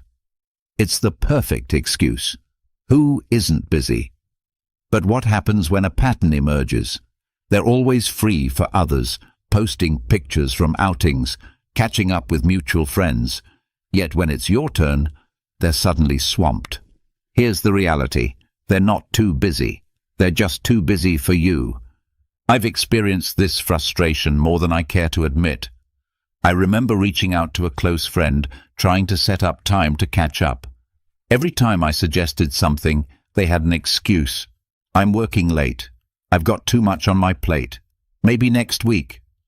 Meanwhile, I'd see them out with others, having a blast, always managing to find time for everyone but me. It took me a while to catch on, but the message became undeniable. I wasn't a priority in their life anymore. Here's where it gets uncomfortable. We've been conditioned to accept busy as a reasonable excuse for being left out. But the truth is, people make time for what or who they care about. If they're always too busy for you, it's not about their schedule, it's about their priorities. And that's a hard truth to swallow, because it forces you to face the possibility that you might not be as important to them as they are to you. The harsh truth is that busy is often just a polite way of saying, I don't want to spend time with you. It's easier for them to blame it on their schedule than to admit they're choosing not to include you in their life. It's a passive-aggressive way of keeping you at a distance without confronting the reality of the situation. They want to keep you on standby, just in case, without actually investing in the relationship. I've been on both sides of this, sometimes making excuses because I didn't know how to tell someone I'd outgrown the friendship. But being on the receiving end taught me a powerful lesson. It's always better to be honest, even if it's uncomfortable, than to string someone along with excuses. When I finally confronted my friend about constantly being too busy, the conversation was uncomfortable, but it was essential. It gave me the clarity I needed to move forward and invest my time and energy into relationships where I was truly valued. The underlying message here is that your time and energy are valuable. Don't waste them on people who make no effort to prioritize you. If someone is always too busy for you, it's time to reassess the relationship. You deserve to be surrounded by people who are genuinely excited to spend time with you, who make an effort to include you, not just when it suits them, but because they truly enjoy your company. It's important to recognize that people change, and so do relationships. Sometimes we hold on to people out of habit, nostalgia, or the fear of being alone, even when they have clearly moved on. But there's strength in letting go and acknowledging that you deserve more than someone's leftover time. It's not about being demanding or needy. It's about valuing yourself enough to walk away from those who don't value you. 5. They avoid physical contact like the plague. Let's address the elephant in the room, physical contact, or rather, the lack of it. We're not just talking about romantic relationships here. Physical contact is a fundamental human interaction, a way of connecting and building trust. So, what does it mean when someone goes out of their way to avoid even the simplest touch? The answer isn't pleasant. They are sending a clear signal that they are uncomfortable around you, and it's important to pay attention. I once had a colleague who would recoil whenever I tried to initiate a handshake or offer a friendly pat on the back. Initially, I thought I was imagining things, but I soon realized it wasn't just me. They were warm and tactile with everyone else, but with me, it felt like I had the plague. Eventually, I came to realize that their avoidance of physical contact wasn't just a quirk. It was a deliberate effort to keep a distance. Here's the uncomfortable truth. Physical contact is an essential part of human connection. When someone consistently avoids it, they are communicating a lack of comfort or connection.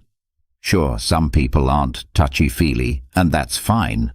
But when it's selective, when they're happy to hug others but stiffen up around you, it's a red flag that something isn't right. They may not explicitly dislike you, but their body language says otherwise. We've all been there, both on the giving and receiving end. Maybe you've avoided a handshake or pulled back when someone got too close because you weren't feeling the vibe. Or maybe you've been left wondering why someone always seems to flinch when you're around. It's awkward, uncomfortable, and often a sign that the relationship isn't as strong as you thought. But here's the deeper truth. Physical contact is how we express trust, warmth, and empathy. When someone avoids it with you, they are not just avoiding touch, they're avoiding intimacy, vulnerability, and closeness. They are keeping you at arm's length, both literally and figuratively. This is a clear indication that something is off in the relationship. I've learned to pay attention to these subtle signs, even when it's difficult to accept what they mean. There was a time when I dismissed the signs, convincing myself that someone's reluctance to get close was simply a personality trait. However, the more I reflected on it, the more I realized that it was about me and the nature of our relationship. When I finally addressed the issue, it led to some tough conversations, and in some cases, the end of the relationship. But ultimately, it freed me from the frustration of wondering why things felt off. The deep message: don't ignore the signs. When someone avoids physical contact with you, it's more than just a preference. It's a reflection of their comfort level and connection with you. If you start noticing this pattern, don't hesitate to bring it up. It could lead to a deeper understanding or reveal that the relationship isn't as strong as you thought. In either case, it's better to face the truth than to live in denial. You deserve relationships where physical contact isn't something to be avoided, but something that happens naturally and comfortably. Whether it's a friendly hug, a handshake, or simply sitting close without feeling awkward, these small gestures are crucial for building trust and connection. If someone consistently avoids them, it's a sign that something is wrong.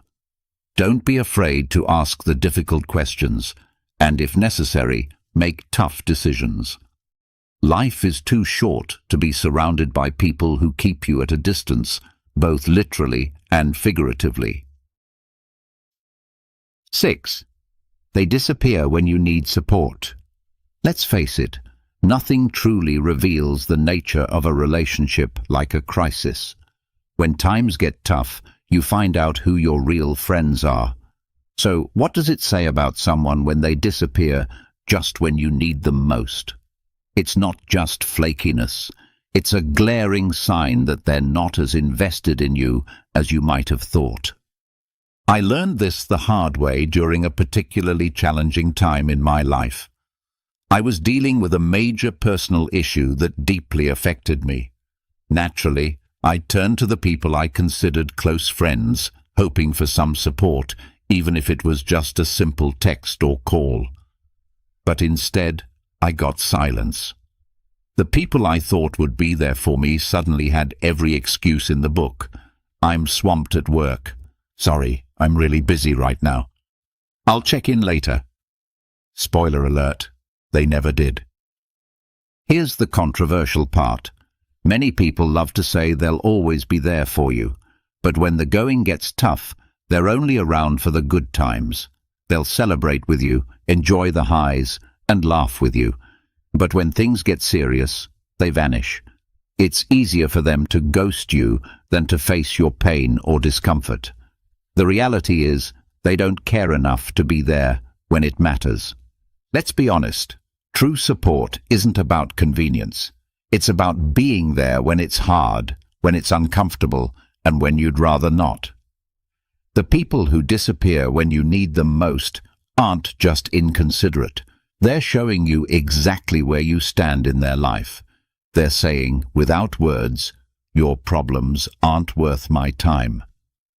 I remember feeling completely heartbroken when I realized that the people I had been there for, during their breakups, family struggles, and career setbacks, couldn't be bothered to return the favor.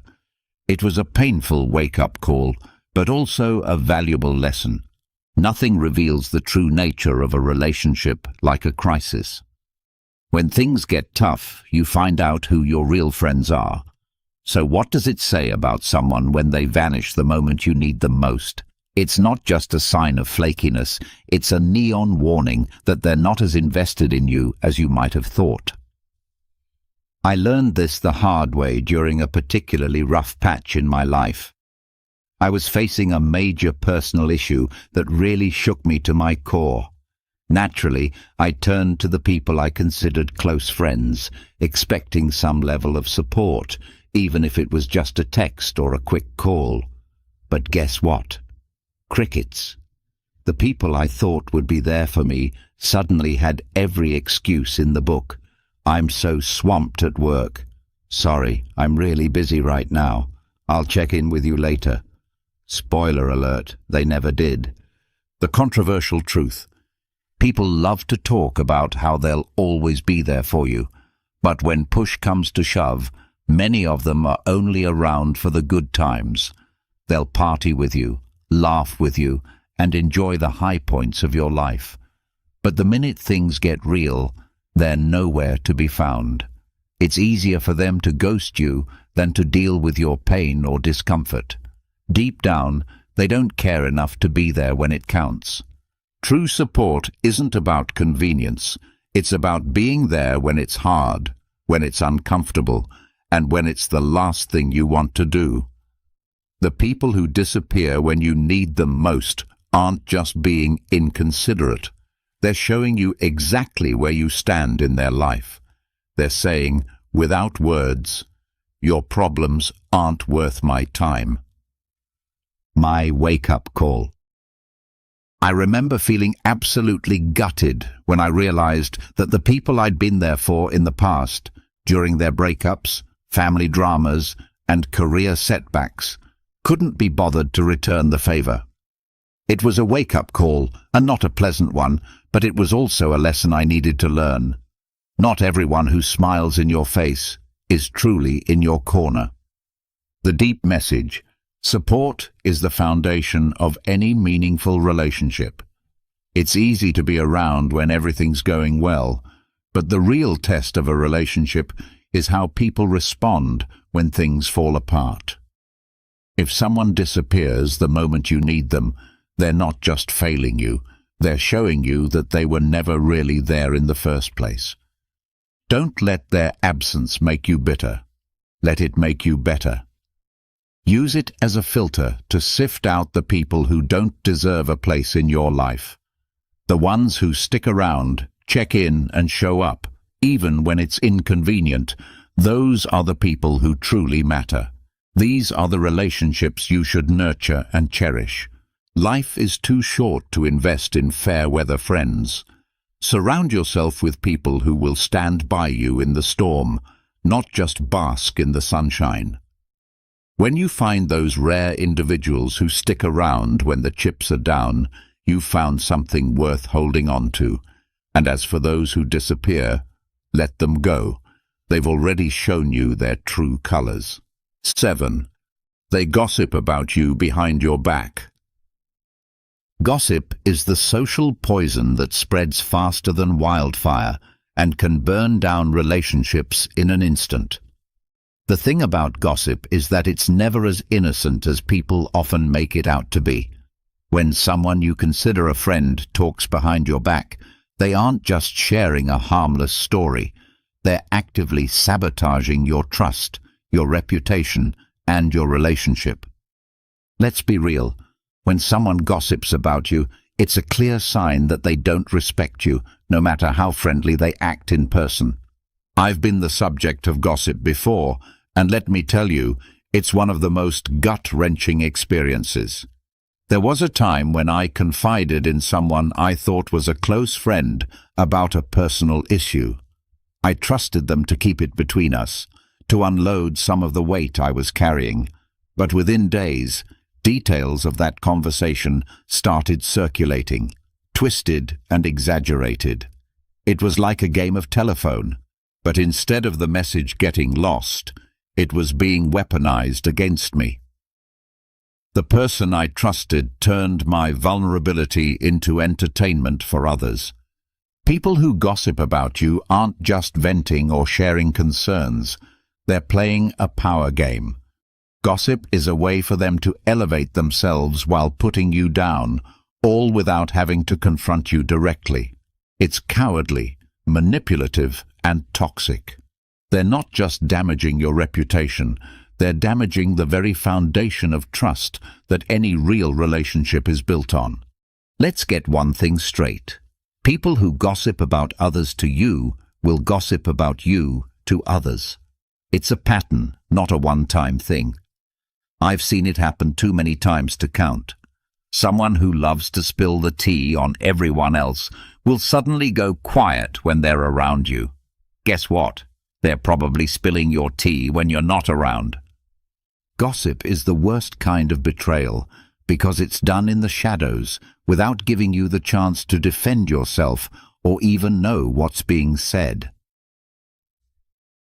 I remember confronting the friend who gossiped about me, expecting some sort of apology or at least an explanation. Instead, they brushed it off, acting like it was no big deal, just a bit of harmless talk. But here's the truth. Gossip is never harmless. It's a betrayal, plain and simple, and it says far more about the person spreading it than it does about the person it's about. In the end, it's crucial to recognize the red flags in your relationships, whether it's people disappearing when you need them most or gossiping behind your back. These actions are clear signs that something isn't right. Confronting these issues, although uncomfortable, will help you focus on the relationships that truly deserve your time and energy. Imagine mastering the art of controlling your mind, a search that goes back to the Stoic philosophy, a current of thought that flourished in ancient times in Greece and Rome. This ancient philosophy maintains that by conquering our thoughts, emotions, and reactions, we can discover a deep spring of serenity and independent virtue, regardless of the external circumstances of life. In this video, we will explore the Stoic principles that help us achieve this internal mastery, allowing us to lead a more fulfilling, balanced, and meaningful life. Understanding and applying these principles is possible and can help you reach a state of serenity that allows you to face the ups and downs of life with grace and wisdom. If this is your first time on my channel, I ask you to help by subscribing and liking the video so I can continue creating more content like this in the future. The first Stoic principle is the search for inner peace, independent of the circumstances. The Stoics believe that true happiness and tranquility should not depend on external circumstances. Instead, they seek to find peace interior, regardless of the fluctuations of the outside world.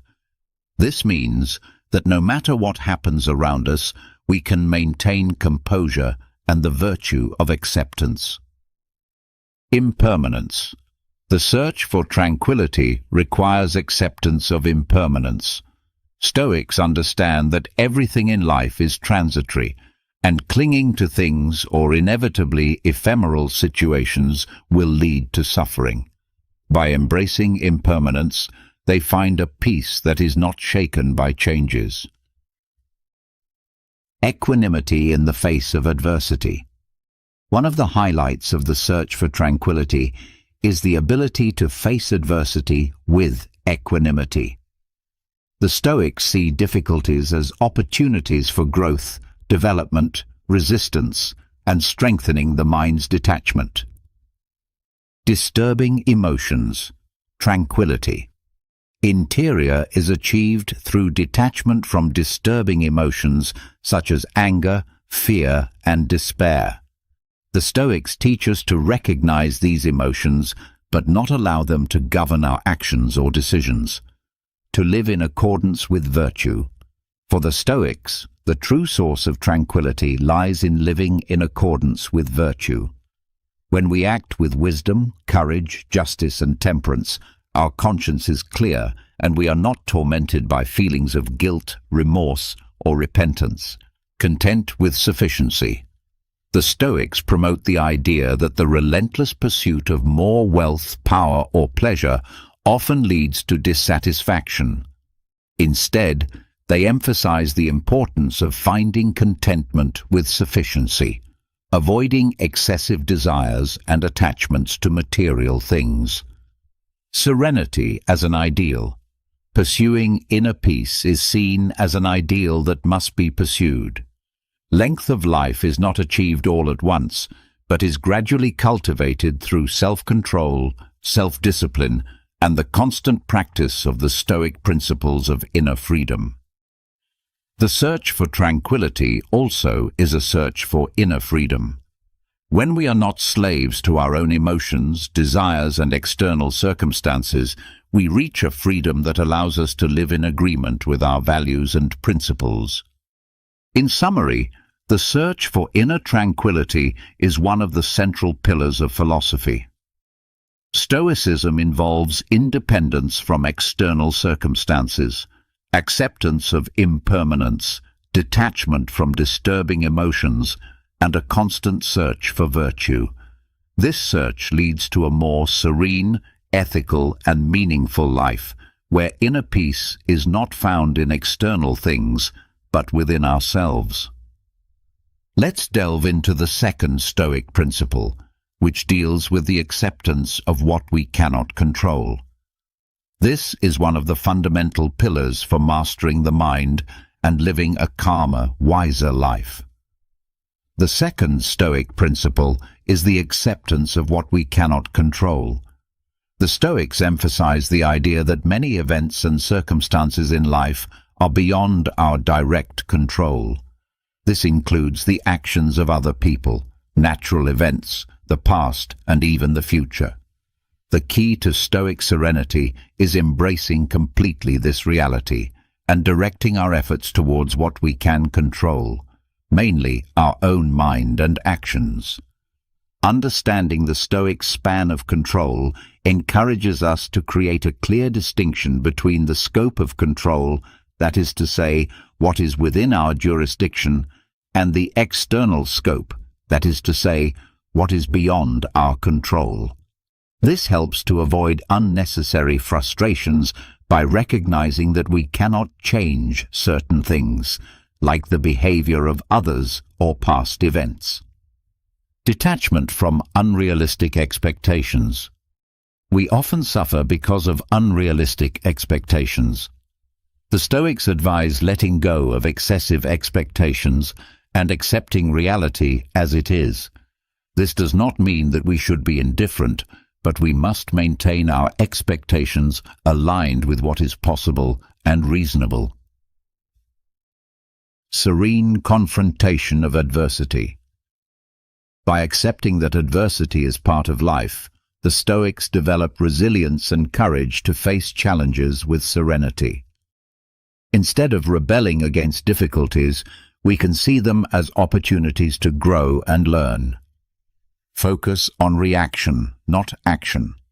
Although we cannot control external events, we can control how we, as Stoics, react to them.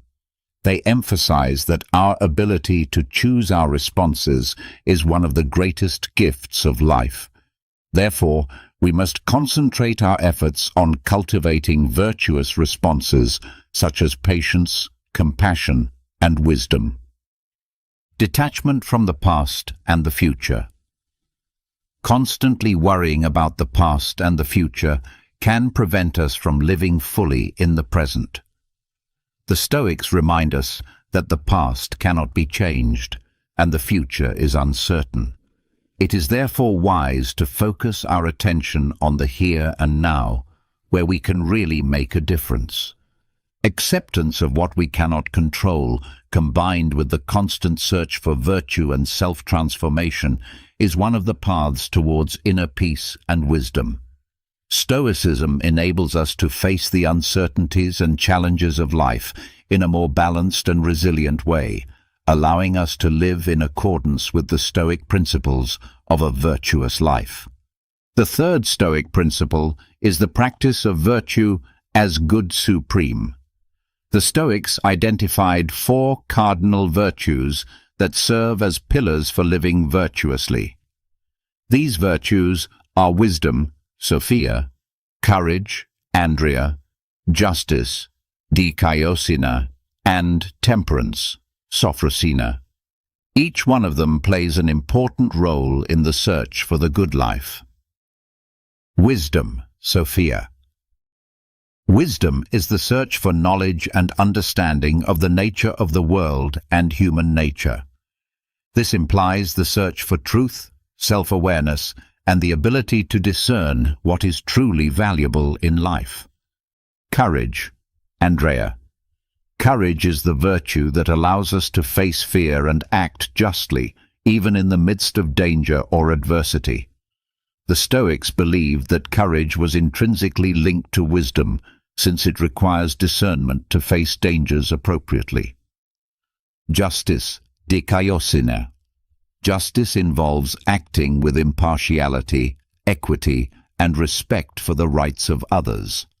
The Stoics believed that justice was an essential part of the virtuous life and of social harmony.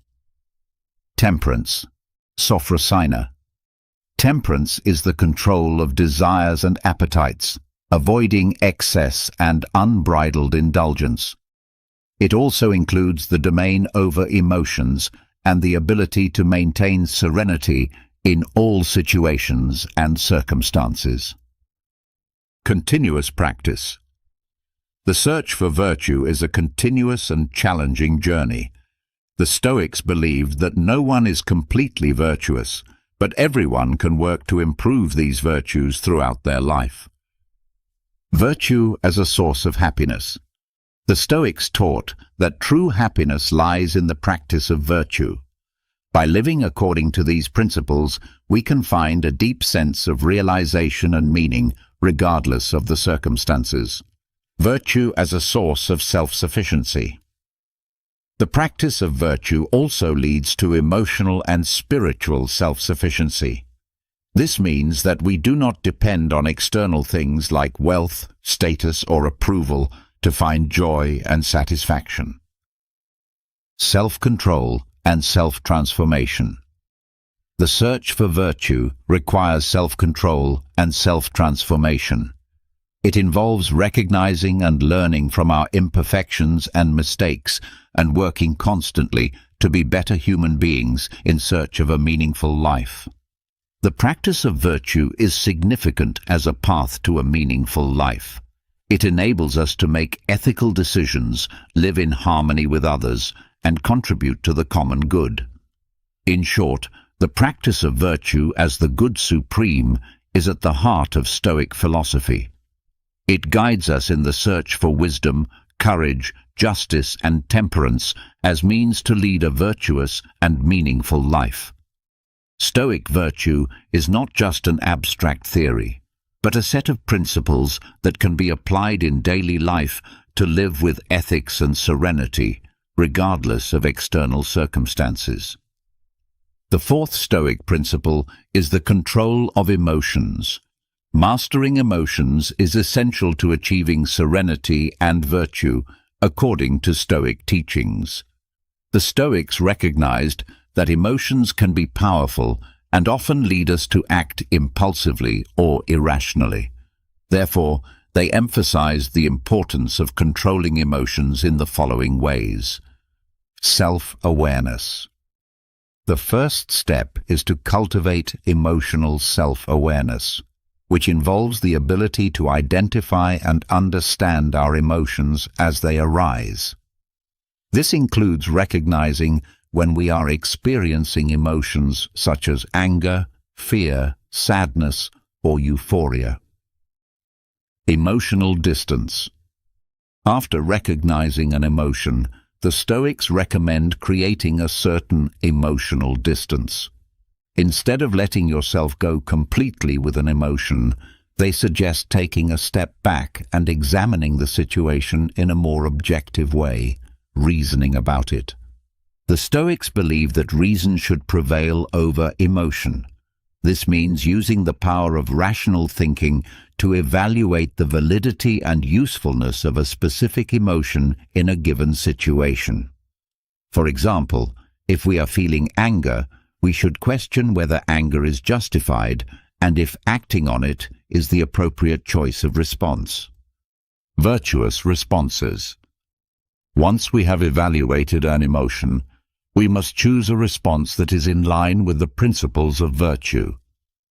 For example, instead of reacting impulsively with anger, we can choose to respond calmly and with understanding. This requires self-control and constant practice of transforming negative emotions. The Stoics also teach the transformation of negative emotions into constructive actions. For example, instead of allowing fear to paralyze us, we can use it as motivation to take sensible precautions. Emotional equanimity. The final goal is to achieve emotional equanimity, a state in which emotions do not dominate us. This does not mean eliminating emotions, but controlling them in a way that does not negatively influence our judgment and actions. Acceptance of emotions. It is worth noting that the Stoics do not advocate the complete suppression of emotions, but rather their wise and virtuous management. They recognize that natural emotions, such as grief in the face of a loss or joy for success, are part of the human condition. Mastering emotions is a continuous and challenging process, but it is essential to live a more serene and ethical life. The Stoics believe that by controlling our emotions and choosing virtuous responses, we can live in accordance with principles such as wisdom, justice, and courage, regardless of external circumstances. This allows us to achieve a state of inner peace, which is highly valued in Stoic philosophy. The fifth Stoic principle focuses on living in the present, which is essential to mastering the mind and leading a more meaningful life. This principle encourages concentration on the here and now, avoiding ruminating on the past or having anxiety about the future. Let's go deeper into this concept. It reminds us to follow us on our Stoic Daily TikTok account and on our other social networks like Facebook, Instagram, and Twitter. Fifth principle, Stoic focus on the present with the removal of repentance. Stoics teach that regretting the past is useless since we cannot change it. Instead of getting lost in remorse, we must learn from our mistakes and past experiences. This perspective frees us from the weight of the past and allows us to focus our efforts on the present. Reduction in anxiety about the future. Worrying excessively about the future is another source of suffering. The Stoics believe that, although it is wise to plan and prepare, we must recognize the inherent uncertainty of life and not allow anxiety about the future to dominate our thoughts and actions. Appreciation of the present moment. The present is the only moment that we really have. The Stoics encourage us to appreciate completely the present, find joy in the little things, and recognize the beauty of the world around us. This not only gives us satisfaction, but also helps us cultivate an attitude of gratitude. Focus on current tasks. Concentrating on the present also translates to being completely committed to the tasks we are doing. This means avoiding distractions and doing several things at once. Doing so allows us to carry out our activities more effectively and with greater appreciation. Here and now as a source of control. Stoic philosophy emphasizes that the only moment on which we have real control is the present. When directing our attention to the present, we can channel our efforts to make wise decisions and act ethically in the here and now without worrying excessively about what we cannot control in the future. Meditation and mindfulness practices. Practices such as meditation and mindfulness are useful tools to develop a focus on the present. They help train our minds to be more present and conscious, reducing mental agitation and promoting tranquility. Reduction of suffering. By living more in the present, we can experience less suffering caused by worries about the past or the future. This not only improves our quality of life, but also allows us to make more informed and ethical decisions. In summary, the Stoic principle focusing on the present teaches us to value the current moment, accept the impermanence of life, and find control and satisfaction in the now. This does not mean ignoring the past or neglecting planning for the future, but rather living fully and with meaning in the present, the only real moment over which we have control. This contributes to a calm mind and a more significant life. Now, let's go into the sixth Stoic principle. This principle challenges our relationship with the world exterior and sensory experiences, encouraging us to find a state of equanimity with respect to these experiences. Sixth Stoic principle: practice of indifference towards others. Pleasures and pains. The Stoics argue that the frantic search for pleasures and the fear of pain are significant sources of human suffering. To achieve serenity and virtue, it is essential to adopt an attitude of healthy indifference towards these experiences. Prudence in pleasure. Stoics do not advocate total renunciation of pleasures, but rather moderation and prudence. They remind us that the relentless pursuit of pleasure often leads to harmful excesses, while searching for moderation helps us avoid suffering that results from excessive indulgence. Detachment from pain. Similarly, the Stoics encourage us to develop courage and resilience to face pains and adversities in a calm and brave manner. Instead of fearing them, we can see them as opportunities to grow and strengthen our minds. Principle of indifference. Stoic philosophy embraces the principle of indifference towards many things external, which means that things like wealth, social status, or material success are indifferent to our virtue and happiness.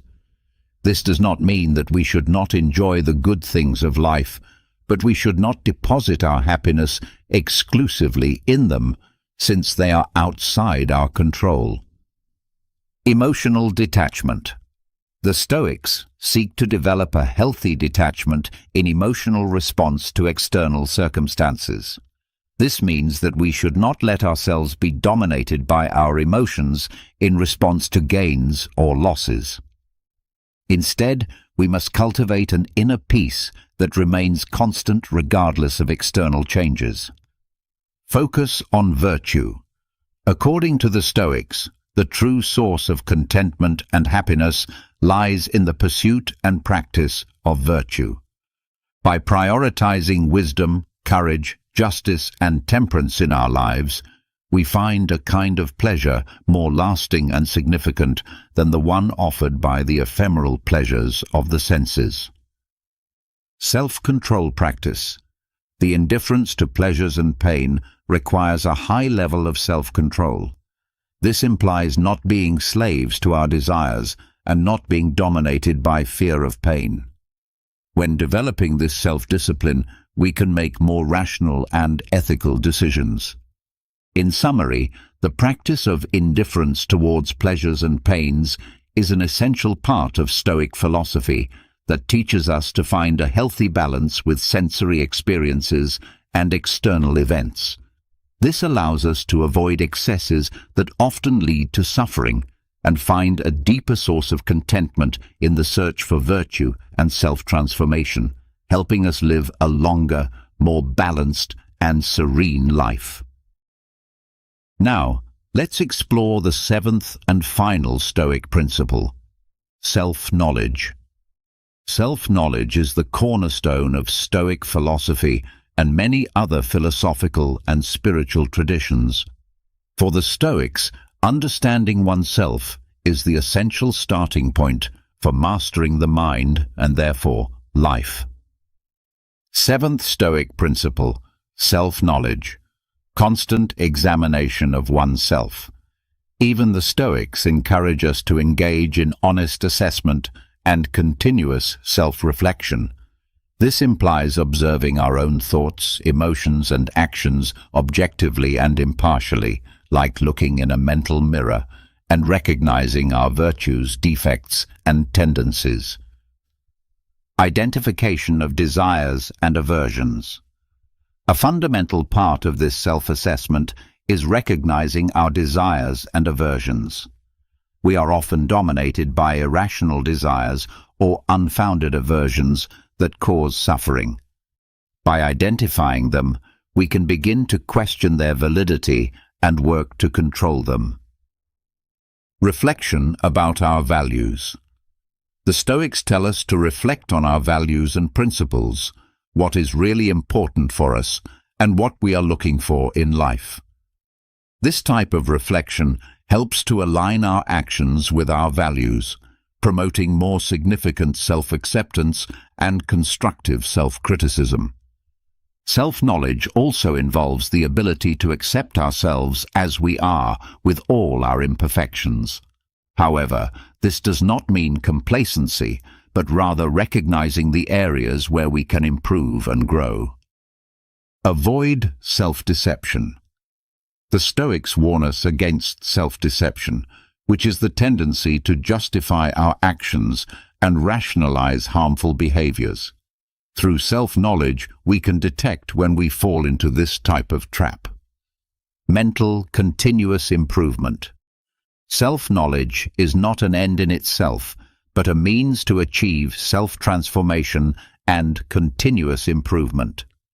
By understanding yourself better, you can work on building a more stoic mindset, cultivating virtues such as courage, temperance, wisdom, and justice.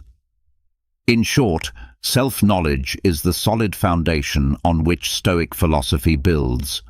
It helps us discern what is in our control and what is not, recognize our desires and aversions, and shape our minds according to virtuous principles. It is the journey of self-discovery that empowers us to not be prisoners of our own emotions and thoughts, making us more resilient and wise in the face of life's challenges. As we explore the principles of Stoic philosophy, we find a map to master our mind and consequently our lives. From self-knowledge to the pursuit of virtue as the supreme good, these teachings enable us to navigate the turbulent waters of existence with soul, wisdom, and ethics. Stoic philosophy teaches us that true wealth lies in peace, inner self-transformation, and the constant search for virtue in a world that often presents us with challenges and uncertainties. Stoic philosophy offers a guiding light toward a more balanced and meaningful life. It is a philosophy that reminds us that despite external circumstances, we have the power to shape our minds and our actions. If you liked our video, like the video, subscribe and comment so that YouTube knows that this type of content helps people like you, and we can continue creating more similar content in the future. We're about to explore 7 habits that completely transformed my life in just 1 week. Yes, you read that correctly. 1 week. I know it sounds almost unbelievable, but trust me, these aren't the typical tips you hear all the time. These are real, honest habits that I personally incorporated into my daily routine. I experienced the struggles, the breakthroughs, and the growth, and the change I underwent was nothing short of amazing. I'm excited to share these with you because they've made such a profound difference in my life, and I believe they can do the same for you. Whether you're aiming to boost your productivity, improve your mental health, or make a positive change in your daily life, these habits can help you get there. So grab a cup of coffee, get comfortable, and let's dive in. Stick with me until the end, because these habits aren't just theoretical. They're practical steps that you can begin implementing today. I'll also share personal stories and insights from my own journey, giving you a candid look at how these habits worked for me. Let's get started. The first habit that truly changed my life was waking up early. Let's be real, I was never a morning person. My bed was my sanctuary, and I used to hit the snooze button far too many times. Mornings always felt rushed, and I often felt like I was starting my day off wrong. But I decided to try waking up early, and let me tell you, it was a game changer. I began setting my alarm for 5 a.m., and the first few days were tough. I dragged myself out of bed, feeling groggy and questioning whether this was worth it. But I pushed through, and by the third day, something incredible happened. I began to appreciate the peacefulness of the early morning hours. There was something almost magical about being up before the rest of the world, when everything was still and calm. With those extra hours in the morning, I had time for things I'd never been able to fit into my day before. I started with some light exercise, nothing intense, just stretching or a short jog around the neighborhood. This helped wake me up and energized me for the rest of the day. I also took time to meditate and set my intentions for the day. These few moments of mindfulness had a huge impact on my overall mindset and productivity. An unexpected benefit of waking up early was that I no longer felt rushed. I had plenty of time to enjoy a healthy breakfast, savor my coffee, and plan out my day. This calm, unrushed start set a positive tone for the entire day. I felt more organized, less stressed, and had a greater sense of control over my time. One memory that stands out was the morning I watched the sunrise from my balcony. It was such a simple moment, but deeply beautiful. As the sky changed colors and the world slowly came to life, I felt an overwhelming sense of gratitude and peace. It was in that moment that I truly understood the power of waking up early. I encourage you to give it a try, even if it's just for a week. Start by waking up just 15 minutes earlier than usual and gradually increase that time. You might be surprised by how much of a positive impact it can have on your life. It's not just about gaining extra hours in the day, it's about using those hours to create a more mindful, intentional, and fulfilling start to your day. Speaking of daily habits, daily exercise was habit number 2 that truly transformed my life. Let me be upfront. I wasn't always the most active person. I used to find every excuse in the book to avoid working out. I'm too tired, I don't have time, or I'll start tomorrow. Sound familiar? But one day, I decided that enough was enough. I made a commitment to move my body every single day for a week, and the results were incredible. I started small, just 20 minutes a day, mixing up yoga, jogging, and strength training. I wanted to keep things interesting so I wouldn't get bored and quit halfway through. The first few days were tough. My muscles were sore, and I felt exhausted, but I reminded myself why I was doing this, to feel better both physically and mentally. By the 4th day, something amazing happened. I woke up feeling more energized. My mood had improved drastically. I was less irritable and much more positive. I realized that those 20 minutes of exercise weren't just about burning calories or building muscle. They were about giving myself time to focus on me, to release stress, and to boost my endorphins. One morning, I remember lacing up my sneakers for a jog. It was a crisp, clear day, and as I ran, I felt a sense of freedom and clarity that I hadn't experienced in a long time. It was just me, the open road, and my thoughts. That connection to myself and the world around me was truly empowering. I also started to see physical changes. My posture improved, I felt stronger, and I noticed a difference in my overall fitness. But the biggest change was in my mindset. Exercise became my time to disconnect from the world and reconnect with myself. It became a form of self-care rather than a chore. Another personal highlight was trying yoga for the first time. At first, I was hesitant, thinking I wasn't flexible enough or that it wouldn't be a real workout. But after a few sessions, I fell in love with it. Yoga taught me to be present, to breathe deeply, and to listen to my body. It was a transformative experience that went beyond just physical benefits. Incorporating daily exercise into my routine made me realize that taking care of my body directly impacted my mental health and overall happiness. It's not about being perfect or pushing yourself to extremes. It's about finding a form of movement that you enjoy and making it a regular part of your life. So if you're like I was, struggling to get started, my advice is to begin small. Find something you enjoy, whether it's dancing, hiking, or just going for a brisk walk. Commit to just a few minutes a day and gradually build up from there. Trust me, the benefits you'll experience will be well worth the effort. Exercise is a habit that can transform not just your body, but your entire outlook on life. Habit number 3 is journaling. Now, I used to think journaling was just for people who had loads of free time or were naturally introspective. I was skeptical. I mean, who has time to sit down and write about their day when there's so much going on? But after just 1 week of consistent journaling, my perspective completely shifted, and it became a cornerstone of my personal growth journey. I started simple. Every night before bed, I dedicated just 10 minutes to journaling.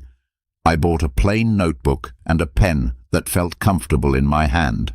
No fancy apps, no pressure to make it look pretty, just me and my thoughts.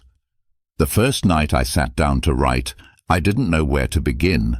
But as I kept writing, I found that I was not only reflecting on my day, but also gaining insights into myself, my thoughts, and my emotions. It became an important practice that helped me process my day, focus on gratitude, and set intentions for the future. The first night, I stared at the blank page, unsure of what to write. But then, I began with something basic: how my day went, what made me happy, and what I struggled with. As the days passed, I began to dive deeper. I wrote about my goals, my fears, my dreams, and even my insecurities. It felt like having a conversation with myself, and that's when the magic happened. I started to notice patterns in my thoughts and behaviors. I realized that some of the things I worried about were completely out of my control, while others were areas where I could take actionable steps. One night, I wrote about a particularly stressful day at work. By putting my thoughts on paper, I was able to process my emotions better. I wrote about what specifically stressed me out, how it made me feel, and what I could do differently next time. This simple act of reflection helped me gain clarity and feel more in control of my emotions.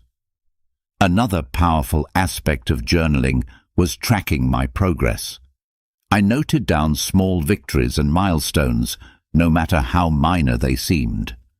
Looking back at these entries filled me with a sense of accomplishment and motivated me to keep pushing forward. For example, I wrote about a presentation I was nervous about and how I prepared for it. Seeing my preparation process and the positive outcome documented in my journal was incredibly encouraging. I also started a gratitude section in my journal. Every day, I wrote down 3 things I was grateful for. This practice shifted my focus from what was lacking in my life to appreciating what I already had. It was a simple yet profound shift that brought more positivity into my daily life. One particularly memorable entry was about a random act of kindness I experienced. A stranger helped me when I was struggling with my grocery bags. Writing about this act of kindness not only made me feel grateful, but also inspired me to pay it forward. Through journaling, I discovered a lot about myself, my desires, my fears, my strengths, and my weaknesses.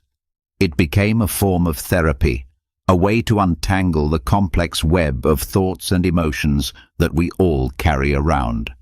It provided a safe space where I could be completely honest with myself without fear of judgment. If you've never tried journaling, I highly encourage you to start. Don't worry about writing perfectly or having profound thoughts. Just write whatever comes to mind. It could be a stream of consciousness, a recap of your day, or reflections on a specific event. Give yourself the freedom to express whatever you're feeling. You might be surprised at how much clarity and peace it brings into your life. Remember, it's not about what you write, it's about the process of writing itself. Next up, mindful eating. This was a big one for me because, like many people, I used to eat on the go, barely paying attention to what or how much I was consuming. My meals were often rushed and distracted, eaten while scrolling through my phone or working on my laptop.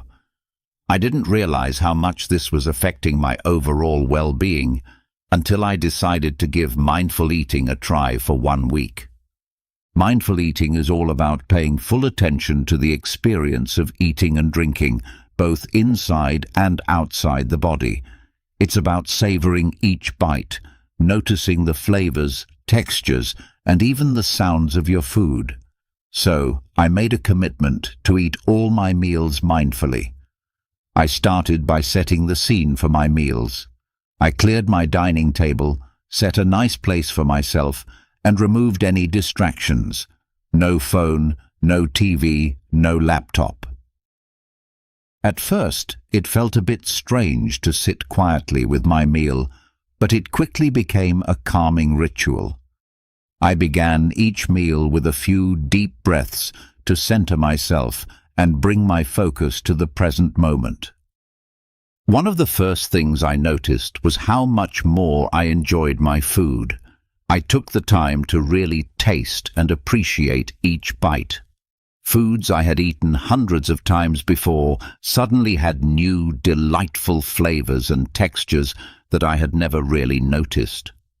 For example, the crunch of fresh vegetables and the sweetness of ripe fruit became much more pronounced. It was like experiencing food in high definition.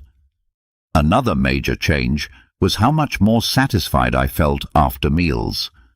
By eating slowly and mindfully, I gave my body time to signal when it was full. This was a big shift for me, as I used to eat quickly and often ended up overeating. By paying attention to my hunger and fullness cues, I found that I naturally ate less and felt more satisfied.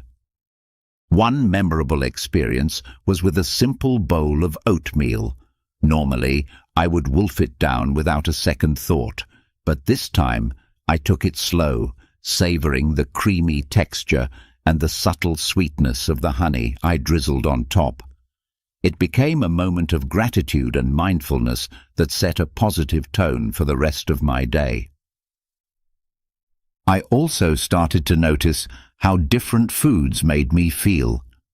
Heavier processed foods left me feeling sluggish and bloated, while fresh whole foods made me feel energized and light.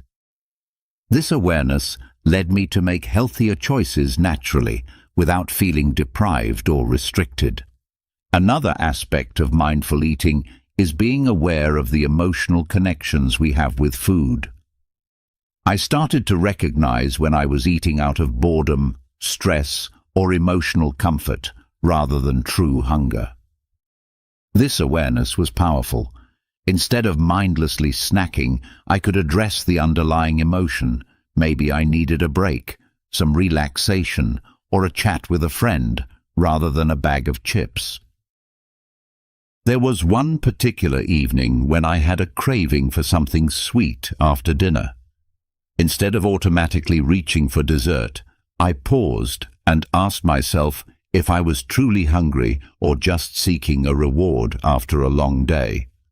I realized I wasn't actually hungry and opted for a warm cup of herbal tea instead. It was a small victory that highlighted how powerful mindful eating can be. Incorporating mindful eating into my life was a transformative experience.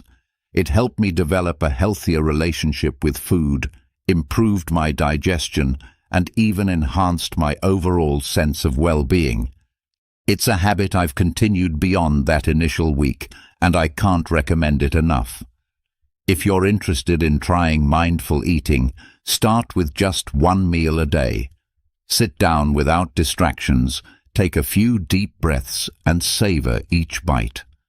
Pay attention to the flavors, textures, and how the food makes you feel. You might be surprised at how this simple practice can change your entire eating experience. It's a wonderful way to reconnect with your body and truly appreciate the nourishment that food provides. Now, habit 5, limiting screen time. This one was particularly challenging for me, and I suspect it might be for many of you as well.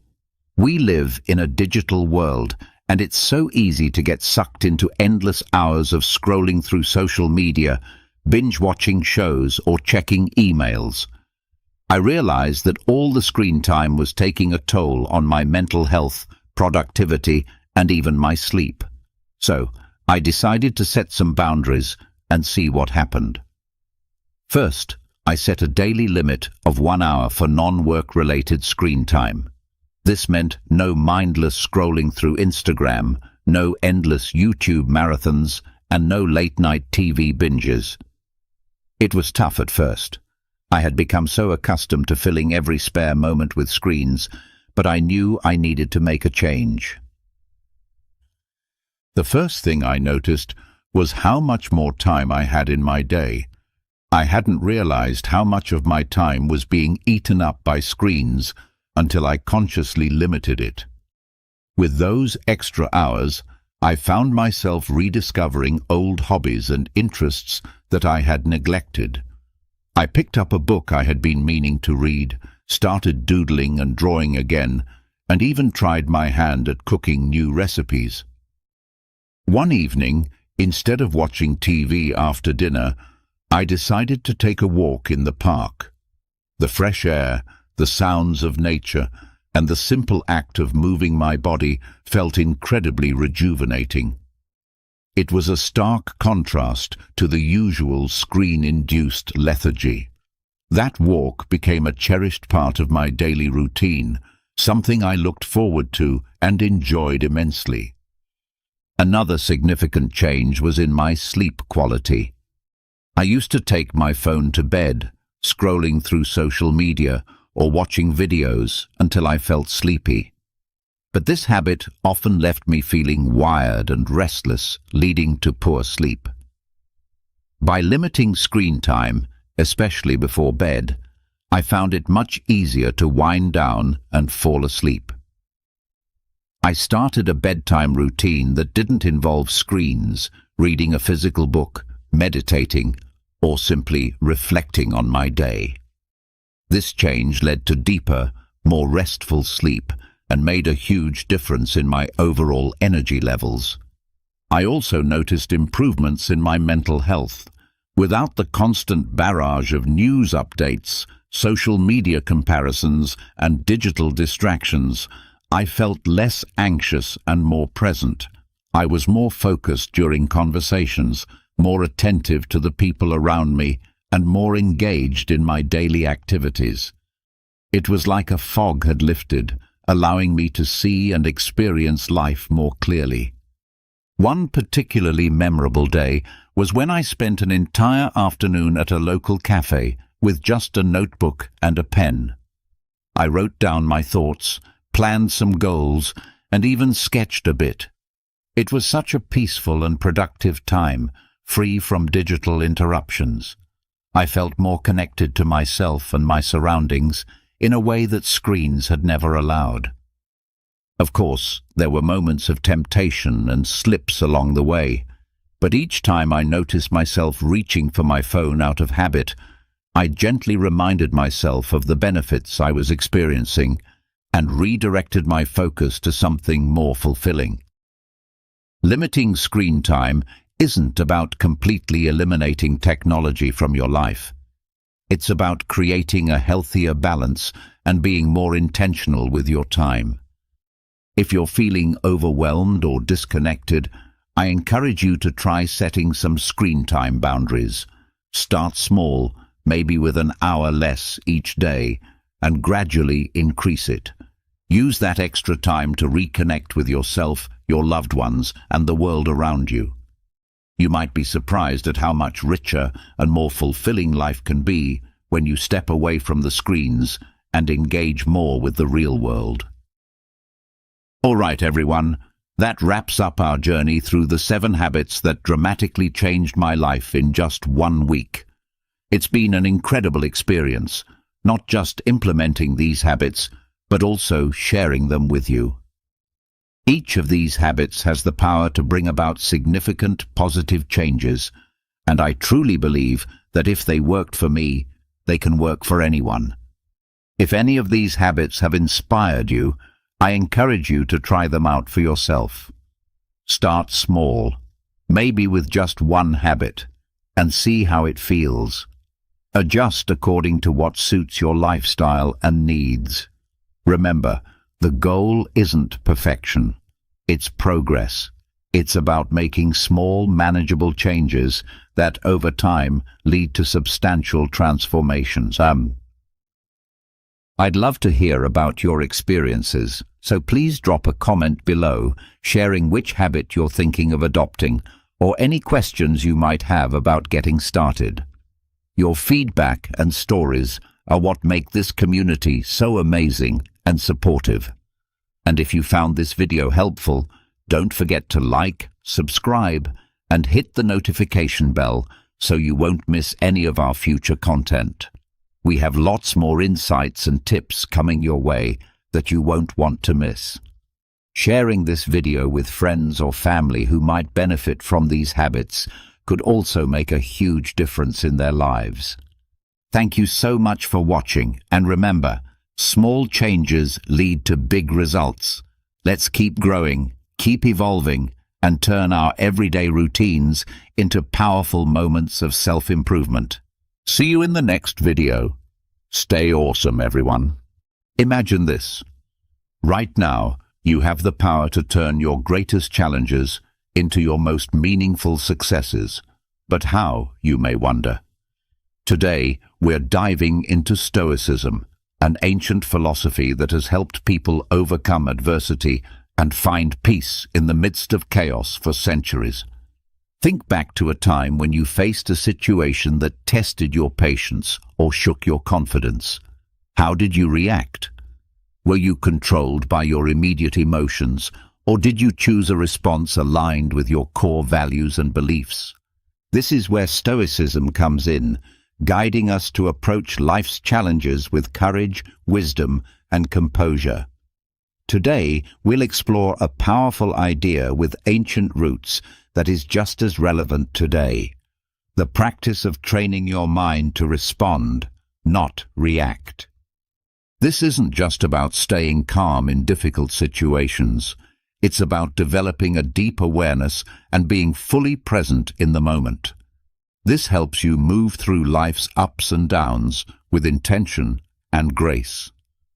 The Stoics, ancient thinkers known for their practical outlook on life, had much to say on this topic. They believed that while we can't control what happens to us, we can control how we interpret and respond to those events. Stoicism encourages us to focus on what's within our power, teaching us to detach from external circumstances and ground ourselves in reason and choice. This wisdom can inspire us to pause, reflect, and choose our actions thoughtfully rather than reacting impulsively. Why is this important? Consider how much of our stress, regret, and frustration stem from quick reactions to what others say or do. Imagine being able to stay calm, centered, and thoughtful, even when the world around you is anything but. This isn't just about finding inner peace. It's about becoming a more effective, compassionate, and resilient person. These qualities have the power to transform not only your life, but also the lives of those around you. In today's conversation, we'll explore various strategies that combine insights from modern psychology and Stoic philosophy. These strategies will help you develop a responsive mindset. We'll discuss how to cultivate mindfulness, why responding instead of reacting matters in today's world, how to express emotions constructively, and how to keep the bigger picture in mind, a perspective in which the Stoics excelled. By the end of our discussion, you'll have a toolkit of strategies to help you pause, assess, and respond thoughtfully to whatever life throws your way. Together, we'll learn to anchor ourselves in the wisdom of Stoicism and the power of our own minds to choose how we respond, transforming our experiences and interactions for the better. As we explore the essence of responding over reacting, we enter a space where every thought and action is intentional, echoing the timeless teachings of Stoicism. The Stoics, those ancient philosophers from Greece and Rome, held principles that are incredibly relevant to our fast-paced modern world. They emphasized the importance of mastering our emotions and reactions, teaching that true power lies in our ability to choose how we respond to any situation. So, why is it so important to cultivate the ability to respond rather than react impulsively? Imagine you're in a tense meeting or facing a personal challenge. The natural instinct is often to react immediately, driven by a surge of emotions. While this reaction is instinctive, it's rarely in our best interest. Over time, reactive behavior can escalate conflicts, damage relationships, and lead to decisions we regret. This is where Stoic wisdom proves invaluable. The Stoics advocated for living in harmony with nature and reason, emphasizing that every action should be guided by virtue and rational thought. By adopting this philosophy, we learn to observe our initial impulses, analyze them with reason, and choose actions that align with our core values and long-term goals. Responding instead of reacting means taking a moment to pause when faced with a triggering situation. It's about stepping back to reflect, not only on the external event, but also on your internal response. This pause gives you the opportunity to consider different outcomes and choose the one that is reasoned, balanced, and most importantly, under your control. In practicing this Stoic approach, you're not ignoring or suppressing your emotions. Rather, you acknowledge them, understand their roots, and then decide whether and how they should influence your actions. This process empowers you to engage with the world in a way that preserves your inner peace and integrity, no matter what happens externally. However, the benefits of responding over reacting extend beyond personal peace. It also improves the quality of your relationships, strengthens your leadership, and enhances your resilience in the face of adversity. When you respond thoughtfully, you show respect, understanding, and empathy for others' perspectives, fostering more meaningful and productive interactions. Embarking on the journey to train your mind requires more than just good intentions. It demands intentional and sustained effort, much like the practices advocated by the Stoics. Their timeless wisdom offers valuable guidance for cultivating a responsive rather than reactive mindset in our modern world. Let's first explore the importance of self-awareness, a key pillar of Stoic philosophy. The Stoics stressed the need for introspection and understanding one's own thoughts and motivations. In this context, self-awareness means developing a keen understanding of your mental and emotional states. When you're aware of your thoughts and feelings, you're better equipped to manage them effectively.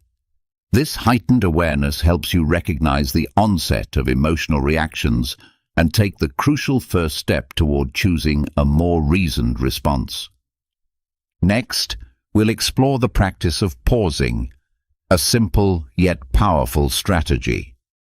Marcus Aurelius, the Stoic emperor, often spoke of the space between stimulus and response, the moment when we have the power to choose our actions. By cultivating the habit of pausing, we gain the ability to make more intentional, thoughtful decisions in the face of life's challenges. This brief pause can be filled with a deep breath, a moment of reflection, or a short meditation. In this space, we can connect with our inner Stoic, asking ourselves what virtue is needed in the moment and which response aligns with our highest self. Another key strategy is reframing our perspective, a technique the Stoics used to maintain equanimity during difficult times. Reframing involves consciously choosing to view a situation from a new angle, one that reduces its emotional impact and reveals alternative ways to approach it. For example, rather than seeing a challenging work situation as a threat, you might reframe it as an opportunity for growth and resilience. By shifting our narrative, we change our emotional responses and open up new possibilities for action. The Stoics also emphasized focusing on what we can control and letting go of what we cannot. By practicing this principle, we learn to direct our energy where it matters most, responding to our thoughts and actions while accepting external events as they happen. This doesn't mean being passive or indifferent. Rather, it's about recognizing where our true power lies and acting with intention and integrity. Finally, consistent self-reflection and adjustment are essential for training the mind. The Stoics practiced daily self-examination, evaluating their actions and progress toward virtue. Similarly, we can end our day by reflecting on our responses, celebrating the moments we chose thoughtful actions, and learning from times when we fell into reactivity. This continuous process of self-assessment and improvement helps us build a responsive mindset and cultivate the wisdom and balance central to Stoicism. By incorporating these strategies into our daily lives, we honor the Stoic legacy while empowering ourselves to live with more purpose, calm, and effectiveness. Through consistent practice, we can reshape our minds, guiding them to respond in ways that reflect our deepest values and aspirations. At its core, mindfulness is about cultivating a deep awareness of the present moment. It involves observing our thoughts, emotions, and sensations without judgment, which allows us to gain insight into their nature and influence. By practicing mindfulness, we align with the Stoic goal of living with awareness and intention, grounding ourselves firmly in the now. Mindfulness practices for a Stoic life. The only moment we truly have the power to act is the present. One effective way to cultivate mindfulness is through focused attention exercises like breath meditation. By simply observing our breath, each inhale and exhale, we strengthen our ability to concentrate and bring our attention back to the present whenever it wanders. This practice isn't just about relaxation, it's training for the mind, improving our ability to stay focused and present amidst life's distractions. Another key mindfulness practice is mindful observation, which can be applied to any activity. Whether you're eating, walking, or performing routine tasks, you can practice being fully engaged in the moment, observing each aspect with curiosity and openness. This enhances the experience itself and also strengthens your ability to stay focused and responsive in various situations. Body scan meditation is another powerful technique that fosters both body awareness and presence. By slowly scanning through different parts of the body, we develop a deeper connection with our physical selves while also recognizing and releasing built-up tensions and emotions. This practice mirrors Stoic reflection on the body's nature and emphasizes not letting physical sensations overly influence our rational minds. Incorporating mindfulness into our interactions with others can also transform our relationships and communication. By being fully present, listening attentively, and observing without judgment, we foster deeper understanding and connection. This practice aligns with the Stoic value of empathy and the recognition that others too are rational beings navigating their own challenges and experiences. Implementing response over reaction in daily life.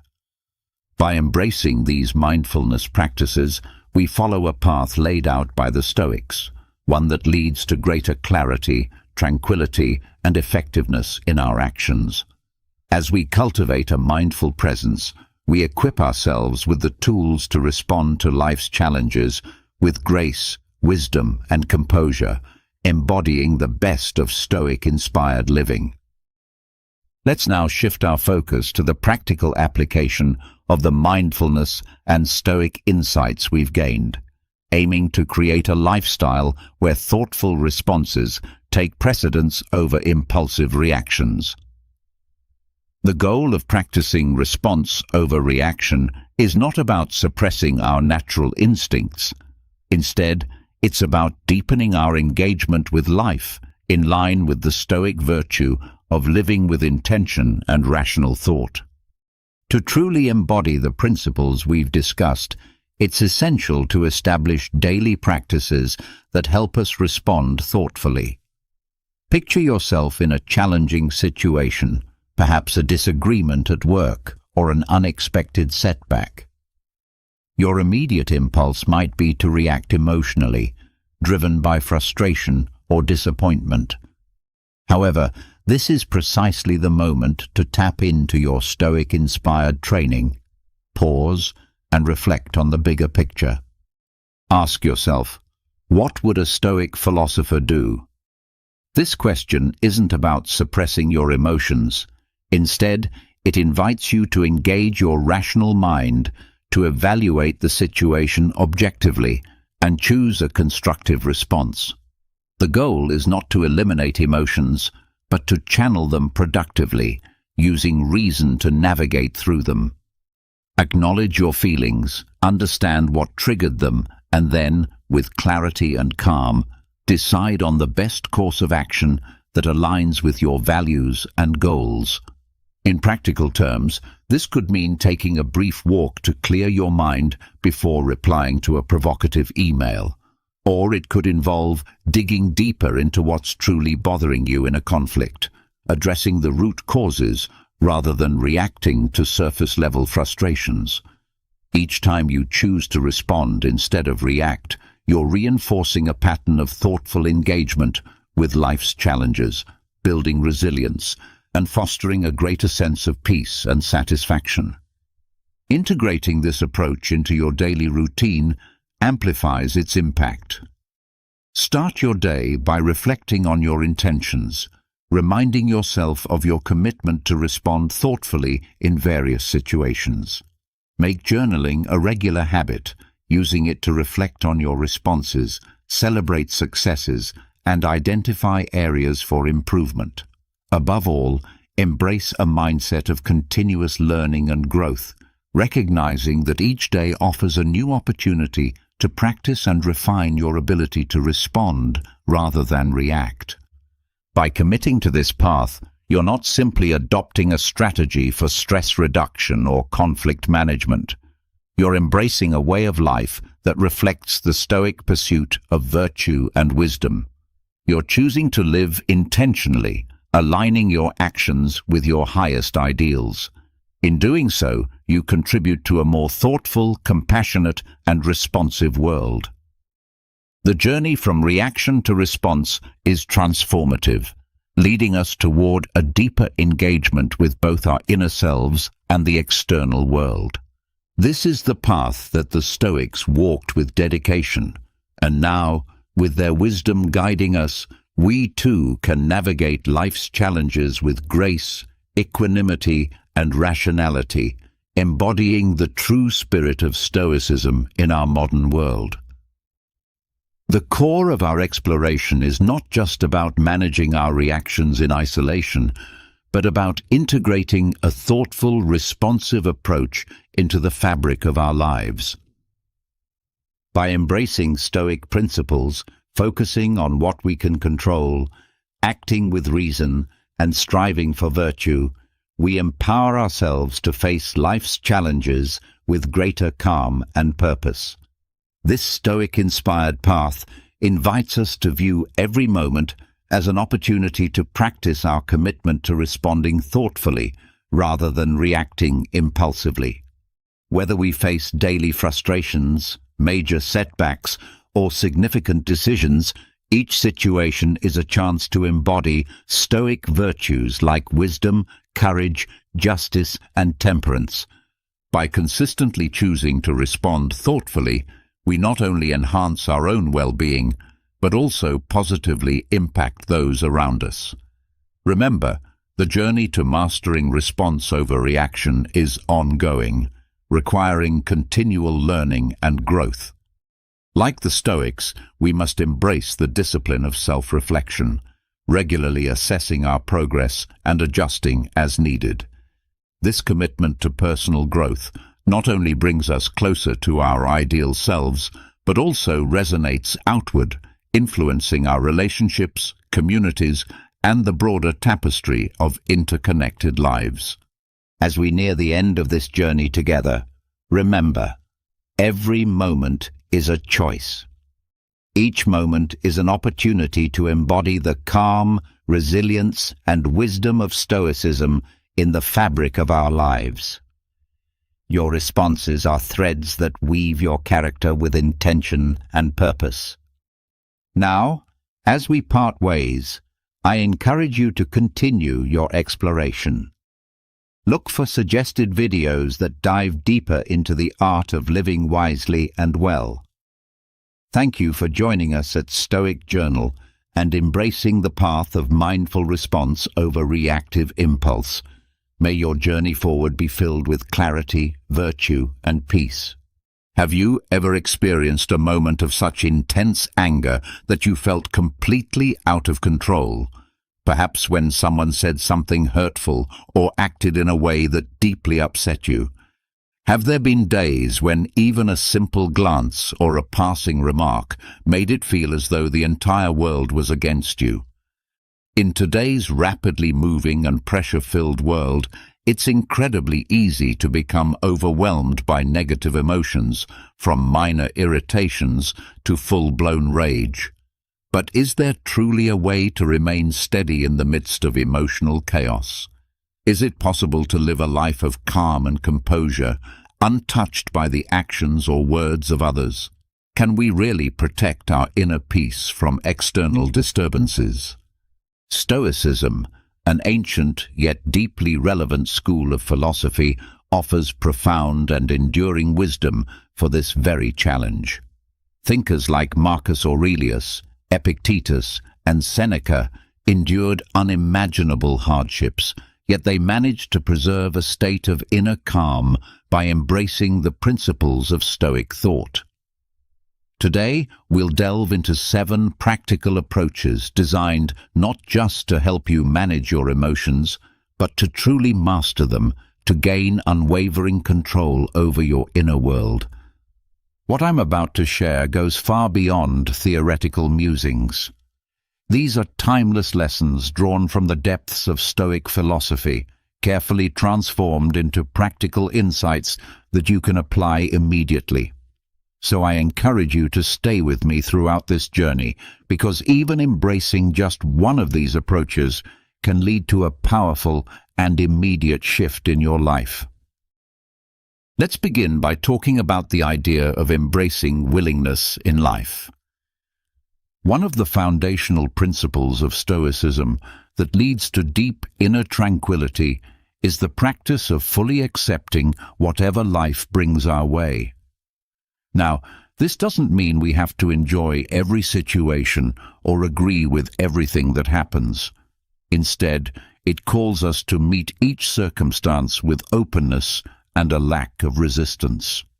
Marcus Aurelius, in his Meditations, encourages us to accept the things to which fate binds us and to love the people fate connects us with, but to do so wholeheartedly and sincerely. This type of acceptance is essential for breaking the cycle of anger and frustration. Picture yourself performing a mundane task like washing the dishes. If you do it begrudgingly, each plate becomes a source of resentment. But if you engage in the task with a willing spirit and a sense of gratitude, even this simple act becomes peaceful. Epictetus, in his discourses, teaches us not to wish for events to happen as we want them to, but to want them to happen as they do, because in doing so, life begins to flow more harmoniously. This is the essence of willingness, moving with the current of life rather than resisting it. Practically speaking, this mindset can shift how we respond to uncomfortable moments. Imagine being stuck in traffic.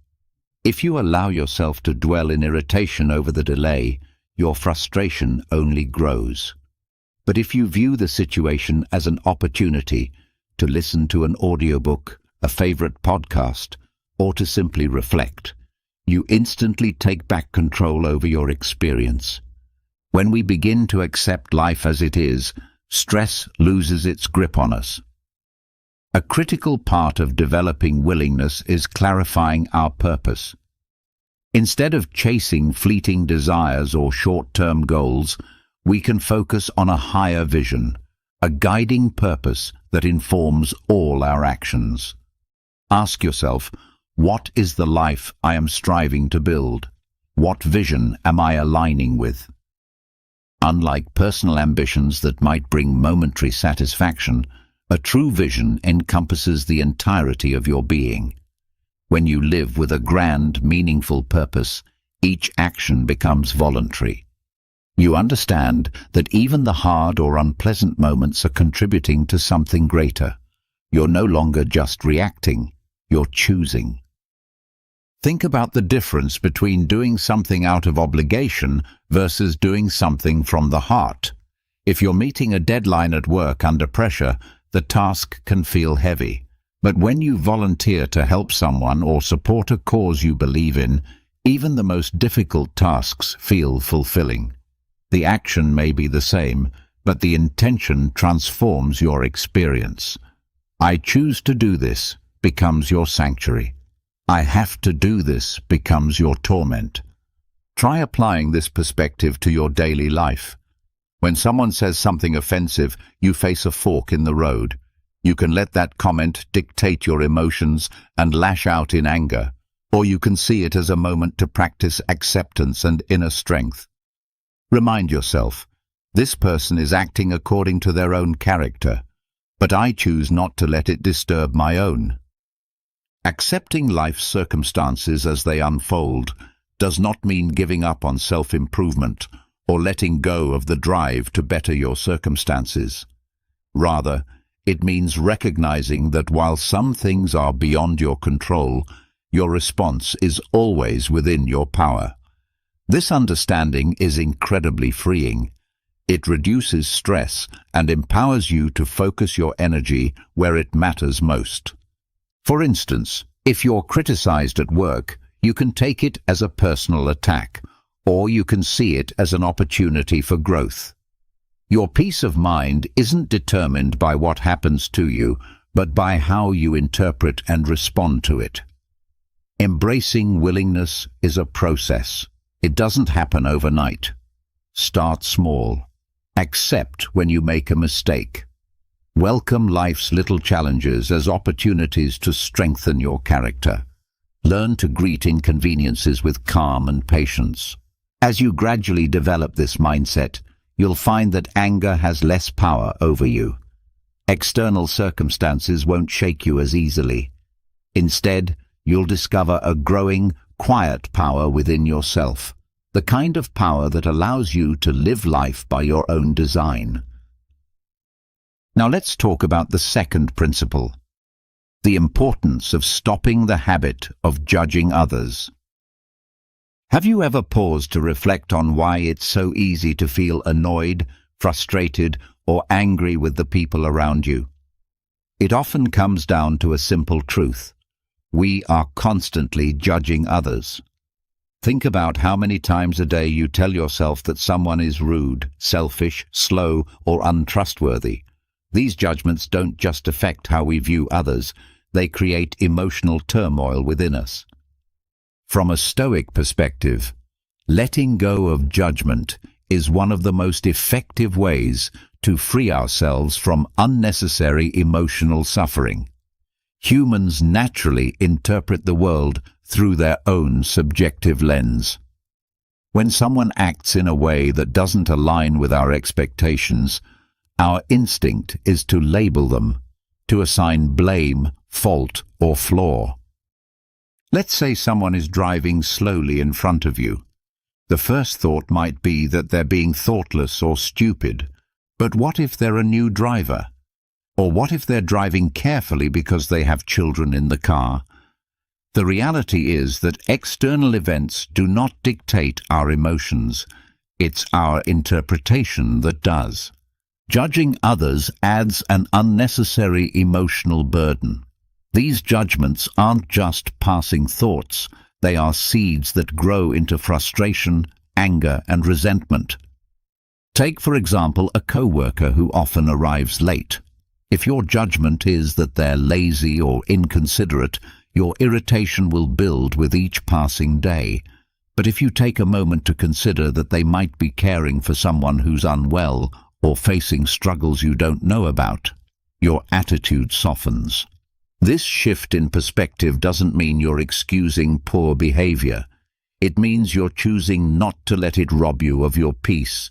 You begin to see that judging others does more harm to you than to the person being judged. By releasing the need to label others, you unburden your mind and heart.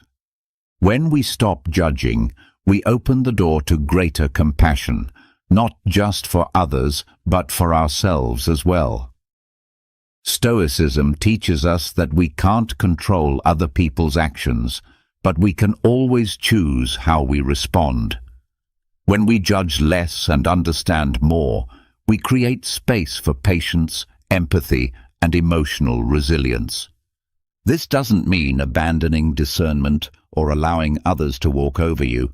It means stepping back from the reflex to immediately categorize someone as good or bad based on a single action. People are complex, just like you. Everyone has struggles, insecurities, and reasons behind their behavior. Ultimately, letting go of judgment is about choosing peace over irritation. It's about freeing yourself from the emotional chains that come with trying to control or define others. When you stop judging, you stop absorbing unnecessary negativity. And in that space of neutrality, you find clarity, calm, and strength. Stay with me as we continue exploring more powerful Stoic practices that can transform not only your emotional world, but your entire life. These teachings aren't just about philosophy. They're about creating a life of stability, depth, and enduring inner peace. Stoicism doesn't instruct us to ignore our problems. It teaches us to see them with greater clarity and understanding. Marcus Aurelius wisely observed that we always possess the option of withholding our opinion. There is never a true necessity to become agitated or to disturb your inner peace over matters beyond your control. No one is entirely virtuous or completely flawed. People are a blend of actions, influenced heavily by their life experiences, surroundings, and level of awareness. Think back to a time when you didn't show up as your best self. Maybe you were exhausted, overwhelmed, or just having a particularly rough day. In the same way, others' actions are rarely a reflection of who they are at their core, but more often a response to the situations they're facing. In the right environment, even someone with many faults can demonstrate surprising kindness. On the flip side, even those who are usually composed and kind can falter under pressure. Consider this. You're at a restaurant and the server accidentally spills water across your table. Your immediate reaction might be irritation or anger. How careless! But if you take a moment to pause and reflect, considering the possibility that they might be having an exceptionally difficult day, your emotional response changes. You feel lighter. This is the quiet but profound power of releasing judgment. Not only does it lift the burden of discomfort from your shoulders, but it also deepens your empathy toward others. To be clear, letting go of judgment doesn't equate to justifying wrongdoing. It means choosing not to let the actions of others take control of your inner world. You can still recognize poor behavior and distinguish right from wrong without allowing negativity to poison your mind. As Marcus Aurelius also noted, the best form of revenge is to remain unlike the one who committed the harm. The most dignified and powerful response to being wronged isn't retaliation. It's maintaining your grace and self-control. So how do we put this principle of non-judgment into action? The first and most essential step is awareness. When you notice yourself beginning to form a judgment about someone, ask yourself honestly, is this thought necessary? Is it helping me in any meaningful way? Then try to shift your point of view. Put yourself in the other person's situation. What might they be going through that you don't see or understand? Remember, too, that the richness of life comes from diversity. The fact that someone behaves, thinks, or reacts differently than you doesn't automatically make them wrong. It simply makes them different. And not every difference needs to be analyzed or emotionally charged. Often, it's not worth your energy or your peace. Letting go of judgment is ultimately about freeing yourself from carrying unnecessary emotional burdens. It's about learning to release the weight of irritation and resentment. The next time someone gets under your skin, pause, breathe deeply, and ask yourself honestly, is this emotional reaction really worth it? You'll begin to notice that by choosing empathy and perspective over assumption and judgment, you not only become more compassionate toward others, but also extend greater kindness to yourself. In the end, ask yourself this fundamental question: do I want to cling to my anger, or do I want to live with freedom and peace? The answer lies within your control. When you release the habit of judging others, you naturally begin to loosen your grip on the desire to control. This opens your eyes to a powerful truth. Much of the tension and disappointment in life comes from our expectation that others should behave according to our preferences. But life doesn't function on our terms. People, with all their complexities and unique circumstances, act based on their own motivations, many of which we may never fully comprehend. This brings up a deeper question. Is control truly the path to peace? Or does peace arise when we let go of the need to control? This question strikes at the very heart of Stoic philosophy. Instead of expending energy trying to reshape what lies beyond our reach, we can choose to accept things as they are, and in doing so, free ourselves from much of life's unnecessary stress. You can't dictate the direction life takes, but you can always govern how you respond. Imagine you're driving during peak traffic hours. The roads are jammed, the horns are blaring, and you're about to be late. You feel frustration bubbling up. Why can't people drive better? Or, why is the traffic always like this? But the truth is, you can't alter how others drive or instantly clear the roads. What you can control, however, is your mindset. You can choose to become agitated, or you can take a breath and accept that this situation is simply outside your influence. Though it might seem straightforward, the act of letting go of control can radically transform your daily experience. Think of a mother who constantly worries about her child's academic performance. She wants the best and fears failure. But no matter how deeply she cares, she cannot take the exams for her child. Or picture an employee frustrated with their boss's decisions. No matter how much they disagree, they can't force their boss to think differently. Much of our emotional distress arises from pinning high hopes on things we can't control. When those expectations go unmet, disappointment and resentment naturally follow. I once knew a young entrepreneur who poured his soul into developing a new tech product. His vision was ambitious. He wanted to revolutionize an entire industry. But when he finally launched the product, the market response was lukewarm at best. He was crushed. He blamed the customers for failing to grasp its brilliance and suspected rivals were sabotaging him. This mindset kept him trapped in bitterness. During a conversation, I encouraged him to shift focus. Instead of brooding over what others weren't doing, what could he do differently? Slowly, he began to refine his approach, adjusted the product, and embraced the slow, often humbling journey of growth. By focusing only on what was within his control, he found new clarity, regained his creative spark, and eventually surpassed his earlier goals.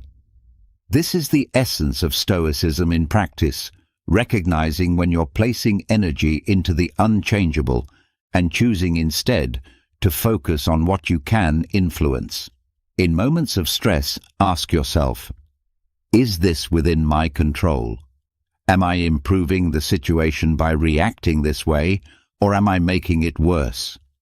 These aren't just philosophical questions, they're practical tools for emotional clarity. Letting go of control doesn't mean you give up or resign yourself to passivity. It means directing your energy wisely toward your thoughts, your emotions, and your actions. Imagine rowing a small boat down a river. You can't stop the current, but you can learn to steer with precision, adjusting to the flow and moving forward with ease.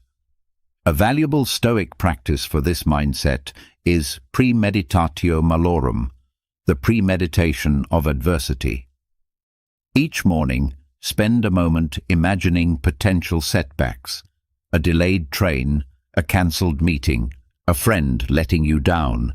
By anticipating these possibilities, you make peace with them before they even occur.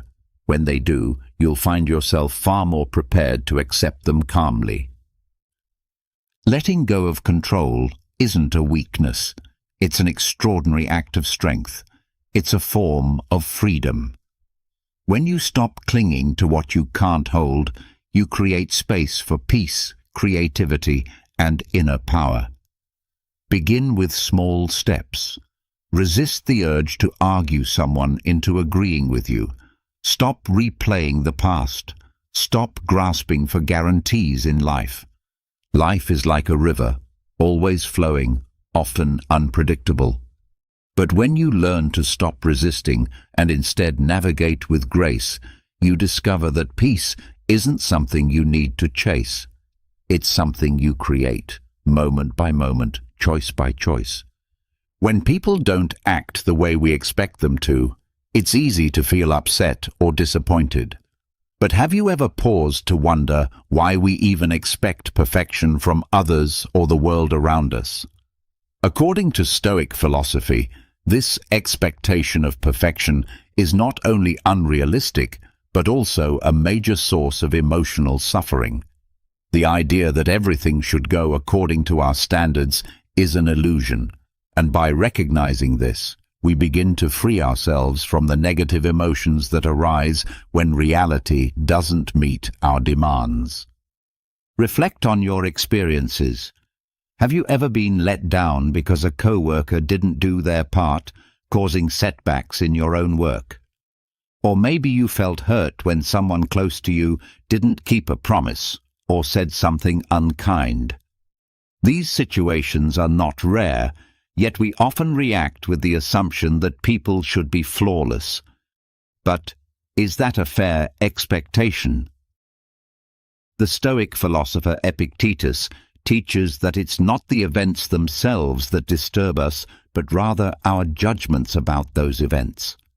Our anger and frustration don't come from what people do, but from how we choose to view their actions. The world is naturally messy, unpredictable, and flawed. It was never meant to function according to our preferences.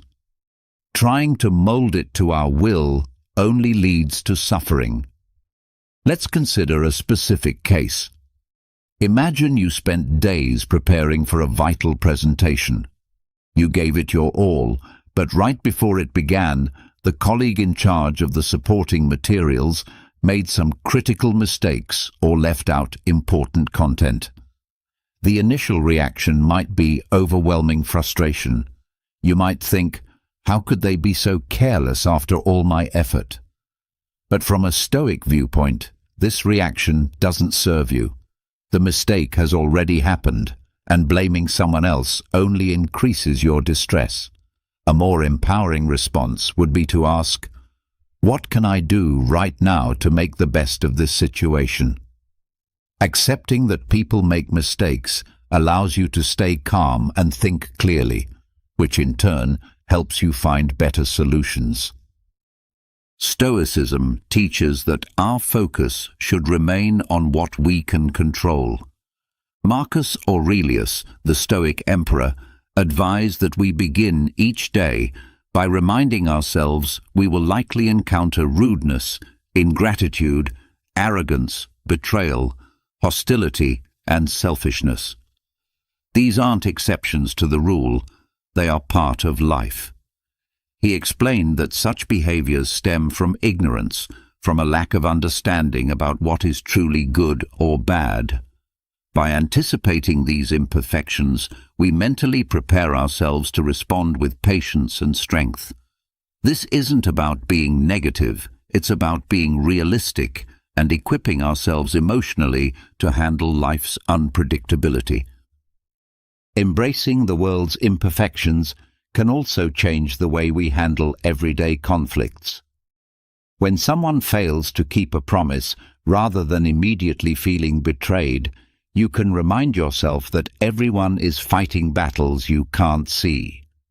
If you're feeling misunderstood, resist the urge to become defensive. Instead, calmly try to clarify your thoughts. Perhaps the other person didn't mean to offend, but simply didn't grasp your perspective. If someone is rude or critical, ask yourself whether their words truly injure you or whether it's your own interpretation that's creating the pain. To accept imperfection doesn't mean we stop trying to grow or improve the world around us. On the contrary, this mindset liberates us. When we stop demanding that others meet our personal standards, we free ourselves from constant disappointment and can instead invest our energy in what truly matters. Take personal relationships, for example. We often expect our partner to understand us completely, to instinctively know our feelings and needs. But even the most loving person can't read your mind. When you stop blaming them for not meeting your unspoken expectations and instead ask yourself whether you could express your needs more clearly, you not only reduce frustration, but also strengthen your relationship through better communication. When we truly embrace imperfection, we begin to find beauty in flaws. The co-worker who forgets deadlines, the friend who lets you down, the stranger who speaks harshly, all of these become chances to practice compassion and resilience. Ask yourself, have I ever made mistakes? If you desire understanding and forgiveness from others, shouldn't you be willing to extend the same to them? This shift in thinking reminds us that every human being is flawed, just as we are, and most are doing the best they can with the circumstances they face. Seneca, another great Stoic thinker, said that true freedom belongs to the brave. Having the courage to face and accept imperfection is not only a sign of compassion, it is a key to inner peace. You don't need a perfect world to be happy. When you stop expecting perfection from people or from life, you take a massive weight off your shoulders. Marcus Aurelius noted that your life's happiness depends on the quality of your thoughts. By training your mind to accept life as it is, not as you wish it to be, you begin to find peace amidst the chaos. This approach doesn't mean settling for less or tolerating harmful behavior. Rather, it's about mastering the art of living, one based on clarity, patience, and wisdom. As we start to accept the world's flaws, we arrive at a deeper realization. The way we feel about life's events is not dictated by the events themselves, but by our internal responses. This leads us to an even more personal challenge, learning to take responsibility for our emotions. The outside world is full of disorder, and people will often fail to meet our expectations. Things will rarely go exactly as we plan, but must these things shake us to our core? Accepting life's external imperfections is one part of the equation. The more difficult and more rewarding part is learning to regulate how we respond emotionally to what happens around us. This brings up a vital question. Who really controls your feelings? You or the circumstances you encounter?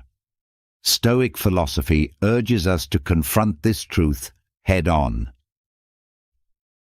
Picture yourself standing in a crowded supermarket line on a hectic weekend. The place is buzzing with noise and stress. Suddenly, someone cuts in front of you without saying a word. No apology, no acknowledgement. Almost immediately, you feel a surge of irritation. You might think, "How rude." The impulse to speak up angrily or to stew in frustration is strong. But here's where you can take a pause and reflect. Is this person's inconsiderate action really worth disrupting your peace? They may have acted poorly, but your emotions are still your responsibility. Why should you allow their behavior to take charge of how you feel? If you choose calmness, you'll notice something powerful. The irritation begins to melt away.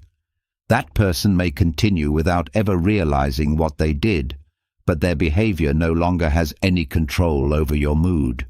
The cue may take a few minutes longer, but your inner stability remains untouched. What could have been a spark for hours of negativity turns into just another moment in the day, easily forgotten. Every day, we unknowingly give others control over our emotions.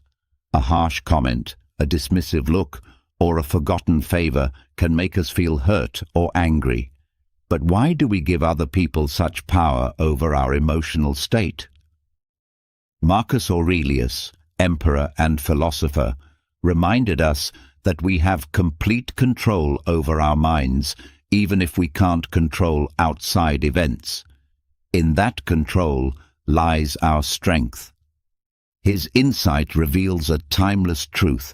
While you can't determine how others behave, you always have the power to choose how you respond.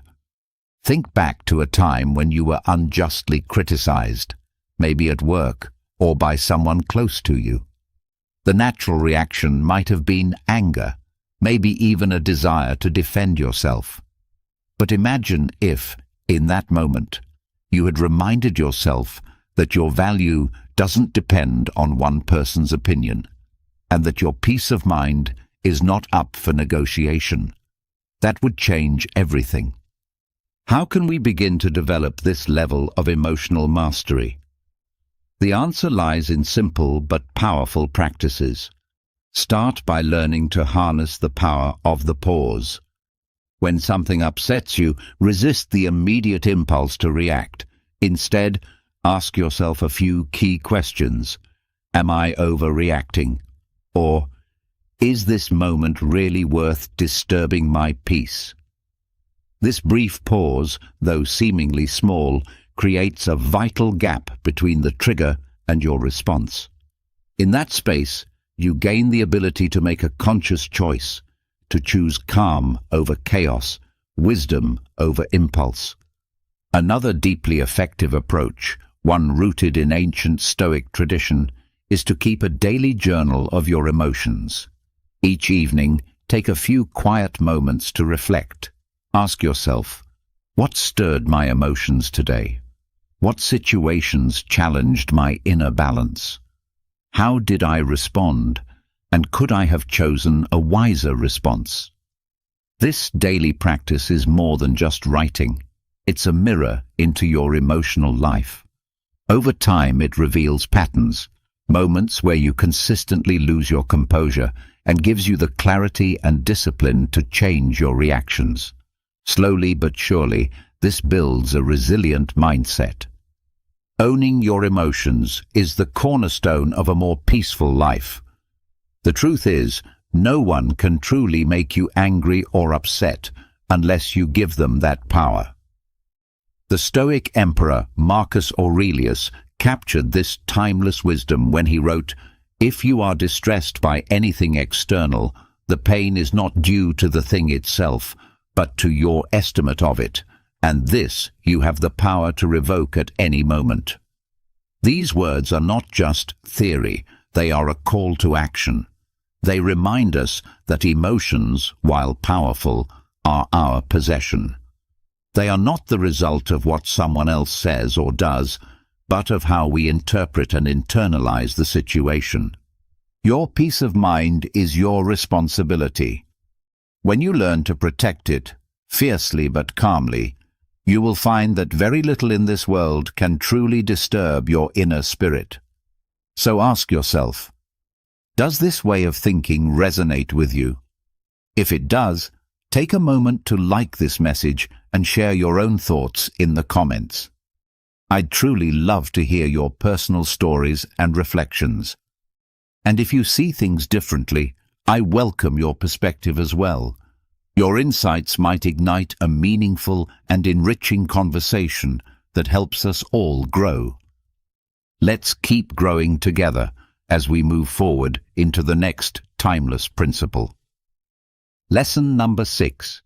Practice non-reaction. In life, unexpected moments often catch us by surprise. A colleague might publicly criticize you during a meeting, leaving you stunned and embarrassed.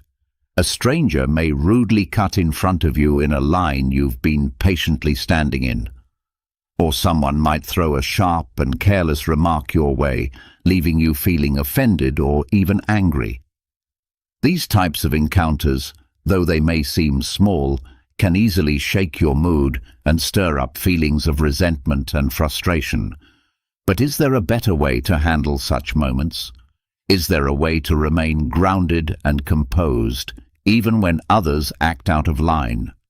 The answer lies in mastering the ancient yet powerful art of non-reaction. Epictetus, one of the great voices of Stoicism, once said, "It's not what happens to you, but how you react to it that matters." This simple truth holds immense power. When you pause and reflect on it, you begin to see that your emotional state is not determined by other people's behavior, but by how you choose to perceive and respond to it. Take the earlier example of being criticized during a meeting. Your initial reaction might be to feel embarrassed or irritated, especially if the criticism is public and unexpected. You might feel the urge to immediately defend yourself or push back to protect your pride. But what if you paused instead? What if, in that brief space between stimulus and response, you asked yourself, why should I let this define my mood or my worth? That colleague's hasty or insensitive words don't actually diminish your capabilities. They only reflect their own mindset in that moment. By choosing not to react emotionally, you protect your peace, maintain your professionalism, and show strength, not weakness. Consider an alternative and more stoic approach. You smile calmly and respond, Thank you for the feedback. I'll address that after I finish presenting my ideas. With that single response, you seize control of the situation. The colleague, expecting a defensive reaction, is instead met with grace and composure. And you, rather than being flustered or rattled, walk away from the meeting with confidence and inner calm. This is the quiet power of non-reaction. Seneca, another towering figure of Stoicism, once advised, "The greatest remedy for anger is delay." One of the most effective ways to master non-reaction is to give yourself time. When someone insults you or challenges you unfairly, resist the temptation to fire back immediately. Instead, take a breath. Reflect. If the conflict is over email, delay your reply by an hour or even a full day. Time grants you clarity, and clarity allows you to respond wisely rather than impulsively. Sometimes the strongest response is silence. Choosing not to retaliate doesn't mean you are weak. On the contrary, it means you are in full control.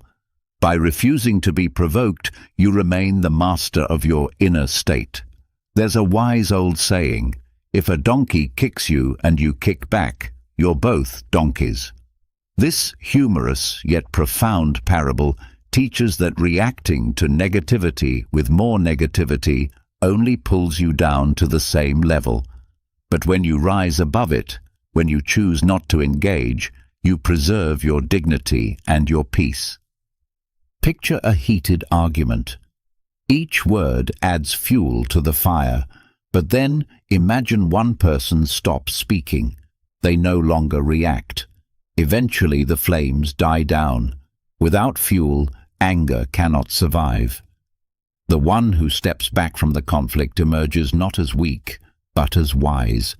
They have chosen peace over pride and have protected their emotional balance. Take a moment to reflect. When was the last time you lost your temper over something that in hindsight was trivial? Was the anger worth it? If you could return to that moment, would you respond differently? These are powerful questions that invite us to become more self-aware and more in control of ourselves. Marcus Aurelius captured it best when he wrote, "If you are distressed by anything external, the pain is not due to the thing itself, but to your estimate of it, and this you have the power to revoke at any moment." This wisdom isn't abstract, it's practical. It means that even in the chaos of life, you always have the power to reclaim your peace. Mastering non-reaction doesn't mean you accept mistreatment or remain passive in the face of injustice. It means you become discerning, choosing where your energy is best spent and refusing to waste it on meaningless provocation. By embracing non-reaction, you gain emotional mastery. You protect your peace. You develop a strong, grounded soul that cannot be easily shaken by outside forces. Remind yourself every day, you cannot control the actions of others, but you can always control your response. In a world full of noise, calmness, silence, and an unshaken heart are your greatest strengths. This is the essence of Stoicism. Now, let's explore the next vital teaching. Lesson number 7. Find joy in selflessness. As we learn to stay calm and resist the urge to react hastily to the world around us, something remarkable begins to happen. Our inner world begins to lighten. The burdens we once carried, anger, irritation, resentment, begin to lift. The things that used to trigger us now feel like minor ripples in the vast river of life. And in that space where bitterness used to reside, something new and beautiful takes root. A quiet, radiant joy. The joy of understanding, of compassion, and of giving without expectation. As our hearts soften and open, we make room for empathy and love. We begin to see that sometimes the most powerful way to protect our peace is to simply forgive, to let go, to offer kindness even when it is not returned. This is not weakness, it is transcendence. It is the mind finding clarity and the heart expanding to embrace others, even those who fall short. Marcus Aurelius beautifully reminds us in his writings that when we wake in the morning, we should take a moment to reflect on the privilege of being alive, to think, to experience joy, and to love. These are gifts that each new day provides. These simple yet profound words serve as a gentle reminder of the blessings life offers us. Every morning is an opportunity to love, to help others, and to live with a heart that is more open and receptive than it was the day before. Through the lens of Marcus Aurelius, forgiveness is not something distant or difficult to attain. It is simply an awareness that helping others brings joy, not just to them, but also to ourselves. I recall a story about a friend who worked in a highly stressful environment where he was frequently criticized, sometimes unfairly, by his colleagues. Instead of responding with anger or frustration, he chose to pause and reflect. He asked himself, "Are they going through something that I don't know about?" One day, he learned that a colleague who had been particularly critical was facing severe financial struggles. This revelation changed his entire perspective. Rather than retaliating, he chose to remain silent, to listen, and even offered help when he could. Over time, this approach not only improved their relationship, but also created a more positive and less tense atmosphere in the workplace. The same principle can be applied to our family lives. Minor disagreements in families often have the potential to escalate into major arguments. Imagine having a relative who constantly criticizes you, no matter what you do. Their words might hurt deeply, but it's important to remember that their criticism often comes from their own insecurities or struggles, rather than from a genuine desire to hurt you. When you understand this, it becomes much easier to disarm your own anger. Choosing forgiveness doesn't mean you accept wrongdoing. It means you choose not to let it dictate how you feel or control your emotional state. Anger frequently arises from our expectations of others. We expect people to behave according to our standards, but life is inherently imperfect. Everyone carries unseen burdens, and recognizing this fact allows us to let go of our expectations. Once these expectations fade, there is no longer a reason for anger to take root. The beauty of forgiveness is that it not only helps us move beyond anger, but also brings a deep sense of joy and relief. Reflect for a moment. Can you recall a time when you helped someone without expecting anything in return? How did it feel? It was likely a peaceful, fulfilling experience, one that brought a sense of purpose and joy that surpassed any material reward.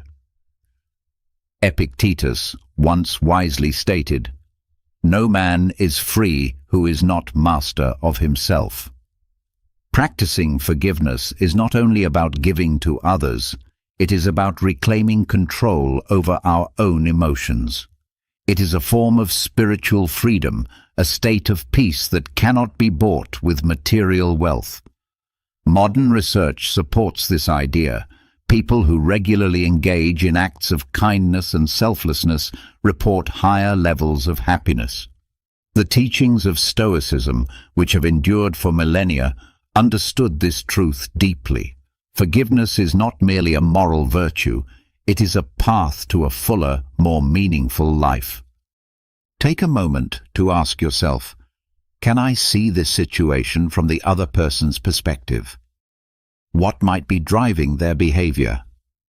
These questions, when practiced regularly, can help ease discomfort and foster understanding.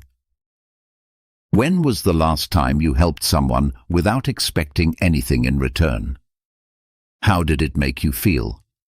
Reflecting on such moments can guide you toward practicing forgiveness daily.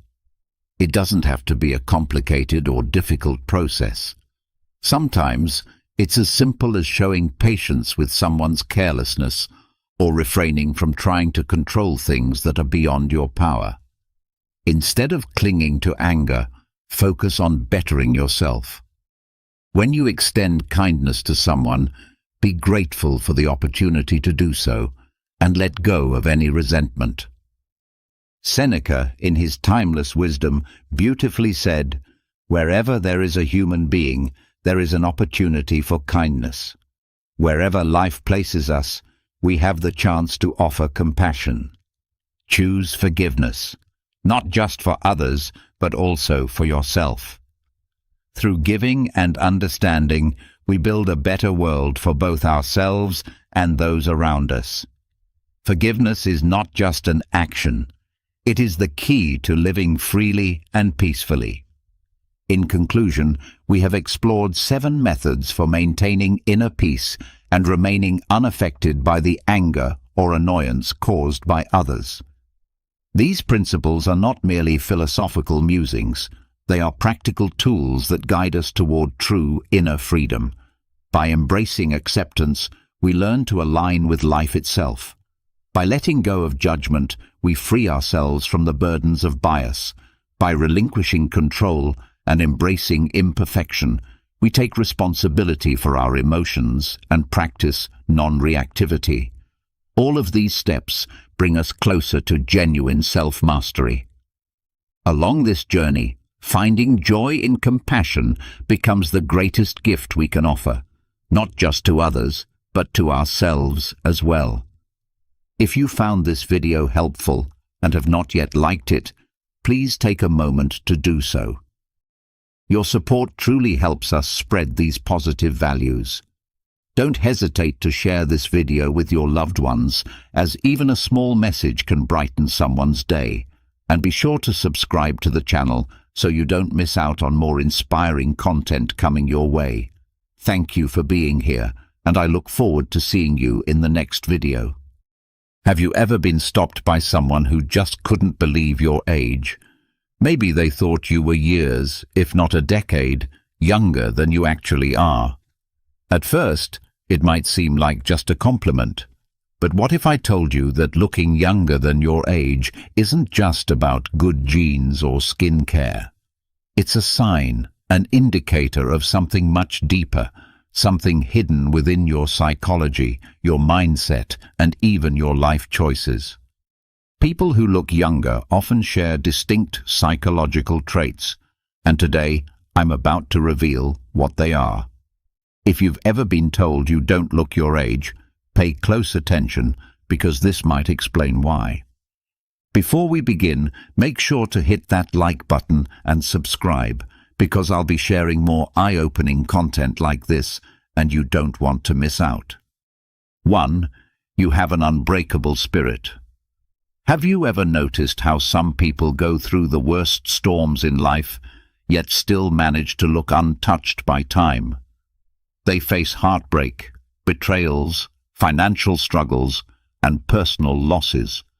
But when you look at them, you'd never guess the battles they've fought. Their secret? An unbreakable spirit. Your mind controls your body more than you think. The weight of stress, anxiety, and emotional burdens doesn't just exist in your thoughts. It carves itself into your skin, your posture, and even the way you carry yourself. People who seem to defy aging are not just lucky. They have learned how to master their emotions instead of letting their emotions master them. They understand one of life's most brutal truths. Stress is a silent killer, and it doesn't just take away your peace, it takes away your youth. Look at those who age prematurely.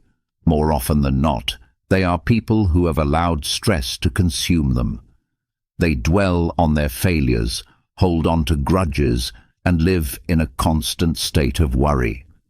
This mental state forces the body into survival mode. increasing cortisol levels, the stress hormone responsible for wrinkles, dull skin, and overall exhaustion. It doesn't just make you look older, it makes you feel older too. But then there are those who refuse to let stress dictate their lives. No matter what happens, they get back up. They take the blows, but they don't let the bruises remain. They have this deep-rooted resilience, a kind of mental toughness that keeps them from drowning in negativity. And guess what? Their faces reflect that strength. Their skin remains vibrant, their eyes stay full of life, and their presence radiates energy. If you've ever been told that you look younger than your age, ask yourself, are you someone who keeps moving forward despite hardships? Do you laugh in the face of adversity instead of letting it break you? If so, you may have cracked the ultimate secret to agelessness, not just in appearance, but in spirit. And if you haven't yet mastered this, the best time to start is now. Let go of what you cannot control. Find strength in your struggles.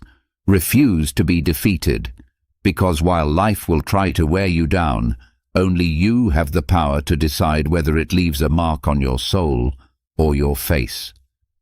2. You embrace change instead of fearing it. Have you ever met someone who, despite their age, has this unstoppable energy, the kind that makes you question if time even affects them? They move through life with excitement, curiosity, and openness that seems almost childlike. These are the people who have discovered the ultimate key to staying young, embracing change instead of fearing it. Stubbornness is one of the fastest ways to age, mentally, emotionally, and physically. When people resist change, they trap themselves in cycles of stress, frustration, and stagnation.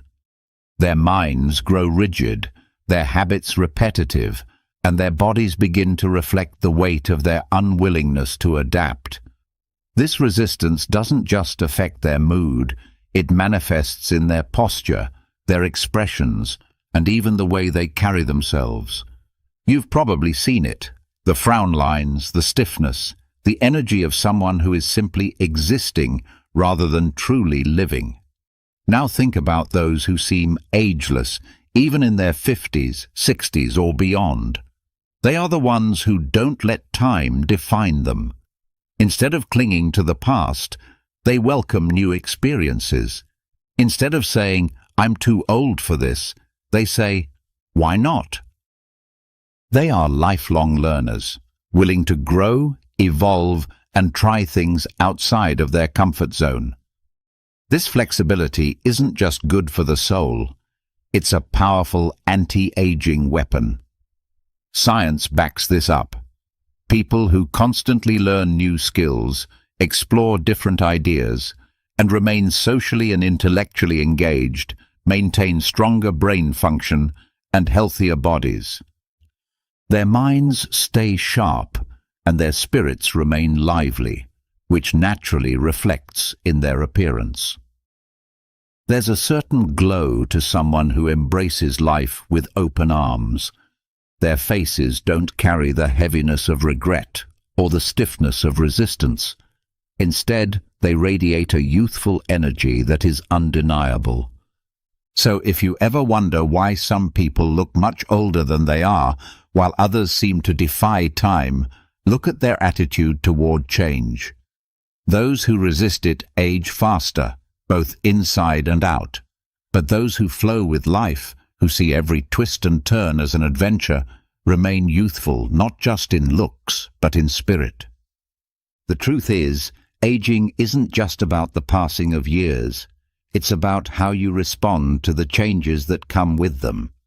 If you refuse to evolve, you will feel old long before your time. But if you embrace the unknown, stay curious, and never let yourself grow mentally stiff, you will carry an energy that makes people wonder, what's your secret? 3. Your mind is always curious.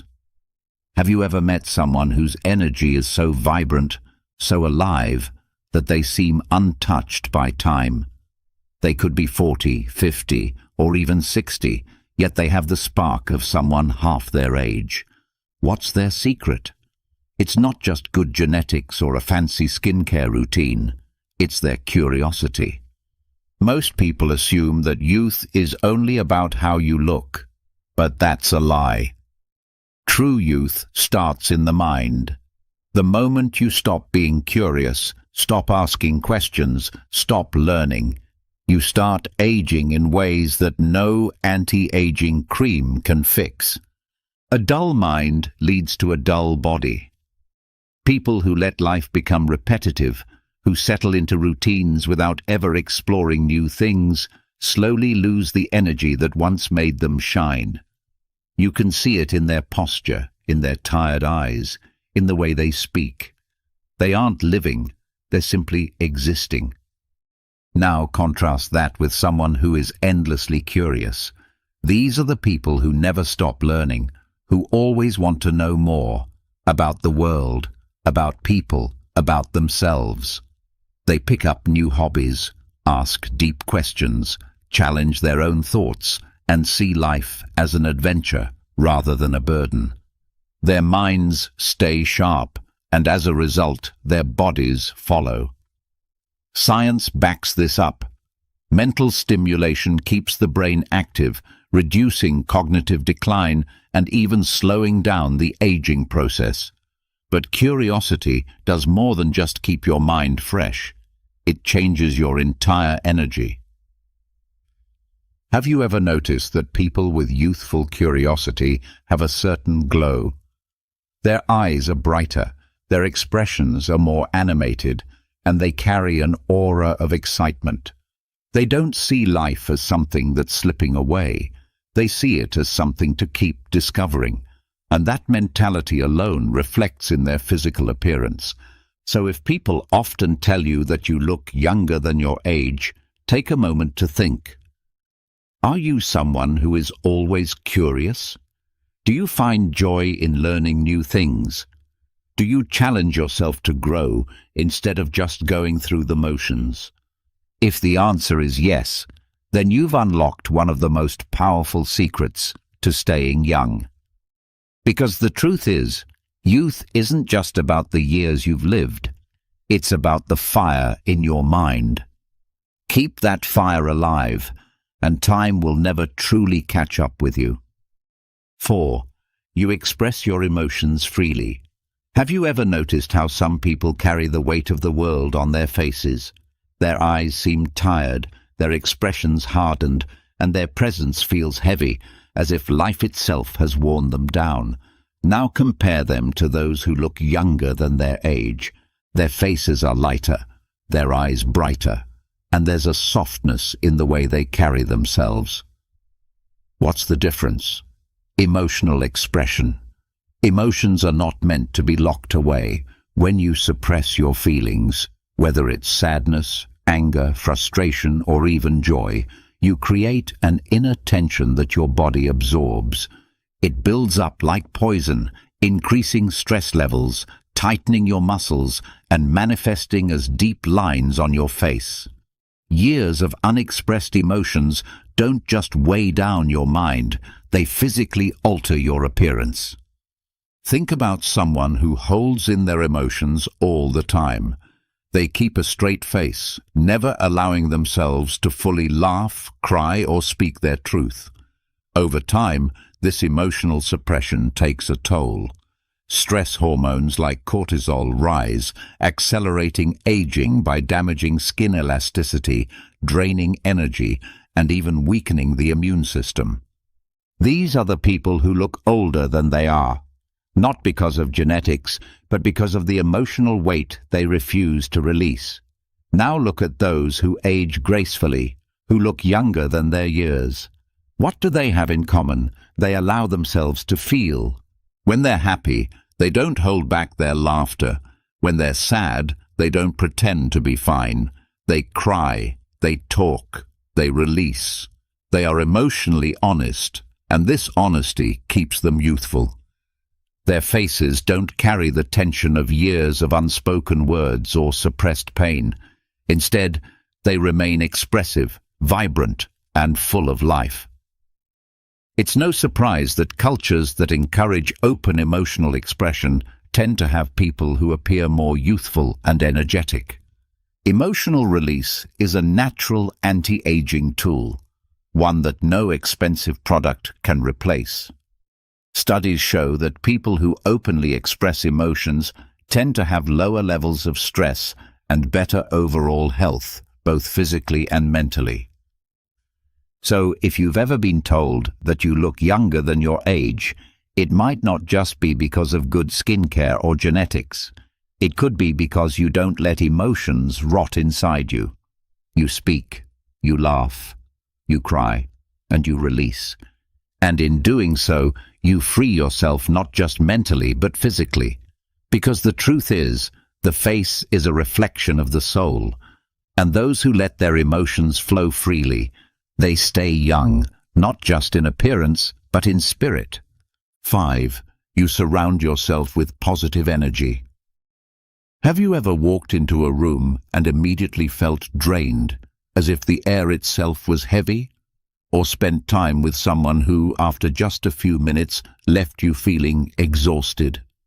That's because energy is contagious, whether it's positive or negative, and if you constantly expose yourself to negativity, it doesn't just affect your mind, it slowly wears down your body, making you age faster.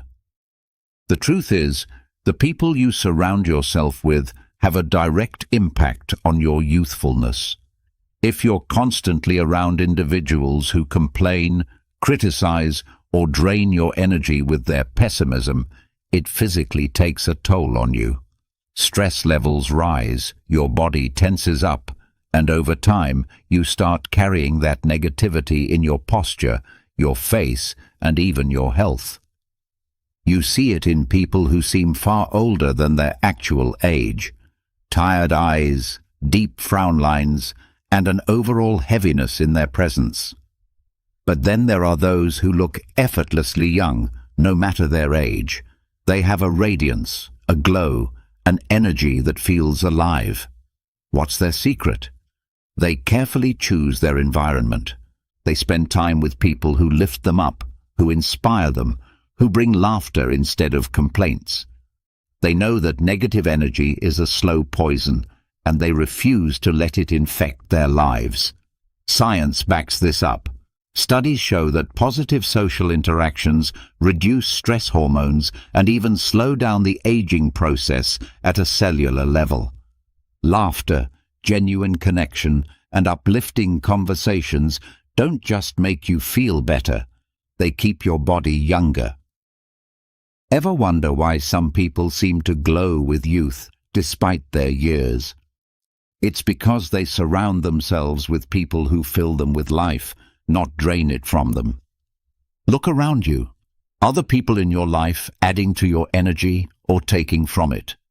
If you find yourself constantly surrounded by negativity, it might be affecting you in ways you don't even realize.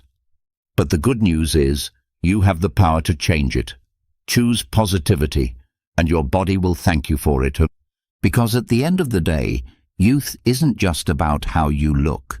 It's about the energy you carry. And that energy is shaped by the people you allow into your world.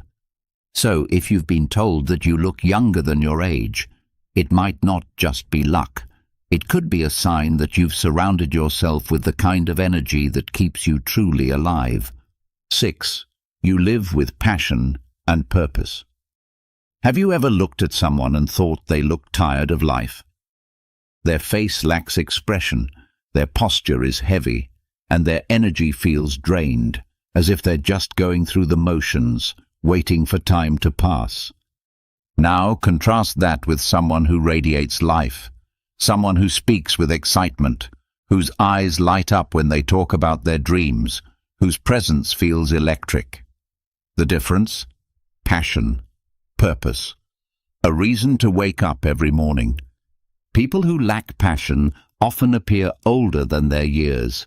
When life feels empty, When there's nothing exciting on the horizon, it shows. The human body reacts to emotional stagnation just as much as it reacts to physical inactivity. When you're disconnected from your purpose, your mind becomes dull, your spirit dims, and your body follows. The result? A face that looks tired, aged, and uninspired. But then there are those who glow with youthful energy, no matter their age. They don't wake up dreading the day. They wake up driven, excited, ready to create, build, and experience. This passion fuels them from the inside, and it reflects outward. You can see it in their expressions, in the way they move, in the way they carry themselves, with enthusiasm and vitality. And the science backs it up. Studies show that having a sense of purpose reduces stress, lowers inflammation, and even extends lifespan. When you're actively pursuing something that excites you, whether it's a career, a hobby, or a personal mission, your brain produces more dopamine and serotonin, the very chemicals responsible for happiness and youthful energy. These chemicals keep your skin glowing, your body active, and your spirit alive. If you've been told you look younger than your age, it might not be just genetics. It could be because you have something that fuels your soul, something that gives you a reason to keep pushing forward with excitement. So ask yourself, are you just existing, or are you truly living? Because if you're lost in routine, uninspired and stagnant, it's not just your mind that suffers. Your body will show it too. But if you have passion, if you have a goal that ignites your spirit, you will carry an energy that defies age itself. Because in the end, youth isn't about how many years you've lived. It's about how alive you feel inside. And those who live with passion, they never truly grow old. 7. You let go of the past. Have you ever seen someone who carries the weight of their past on their face? Their eyes seem distant, their expression tired, as if they are trapped in memories they can't escape. The truth is, holding on to regret, resentment, or guilt doesn't just affect your mind, it physically changes you. It burdens your body, increases stress, and over time, it makes you age faster than you should. The past is heavy. Every unresolved conflict, every painful memory, every mistake you replay over and over again. It all takes a toll on your health, both mentally and physically. Stress hormones like cortisol rise when you dwell on things you can't change, and over time, they lead to premature aging, wrinkles, and even illness. People who hold on to bitterness often develop a hardened, worn-out look, as if life itself has drained them. And in a way, it has. But then there are those who seem light, vibrant, and effortlessly young, no matter their age. What's their secret? They don't let the past define them. They've made peace with what's behind them. They understand that carrying old pain only hurts them, not the people who caused it. Instead of clinging to regret, they focus on the present. Instead of living in past mistakes, they choose growth, healing, and freedom. Science supports this.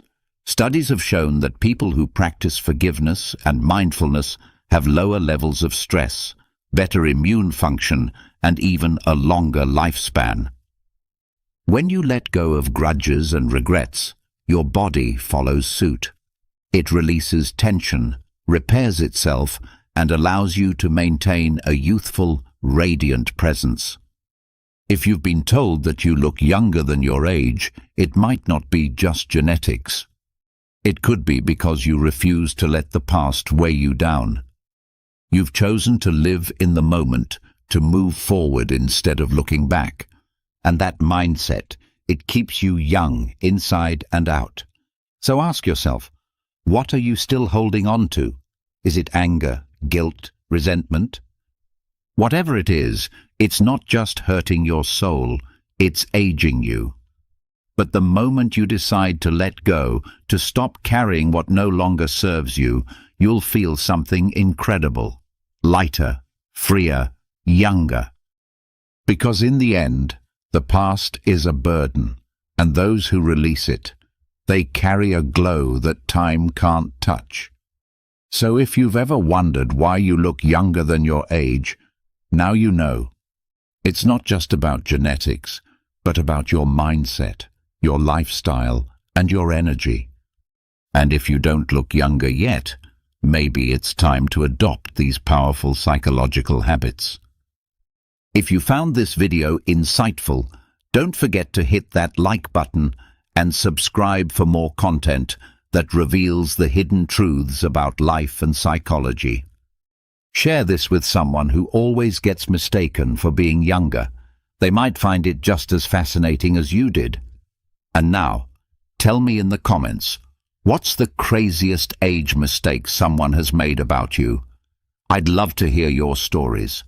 Stay youthful, stay powerful, and I'll see you in the next video.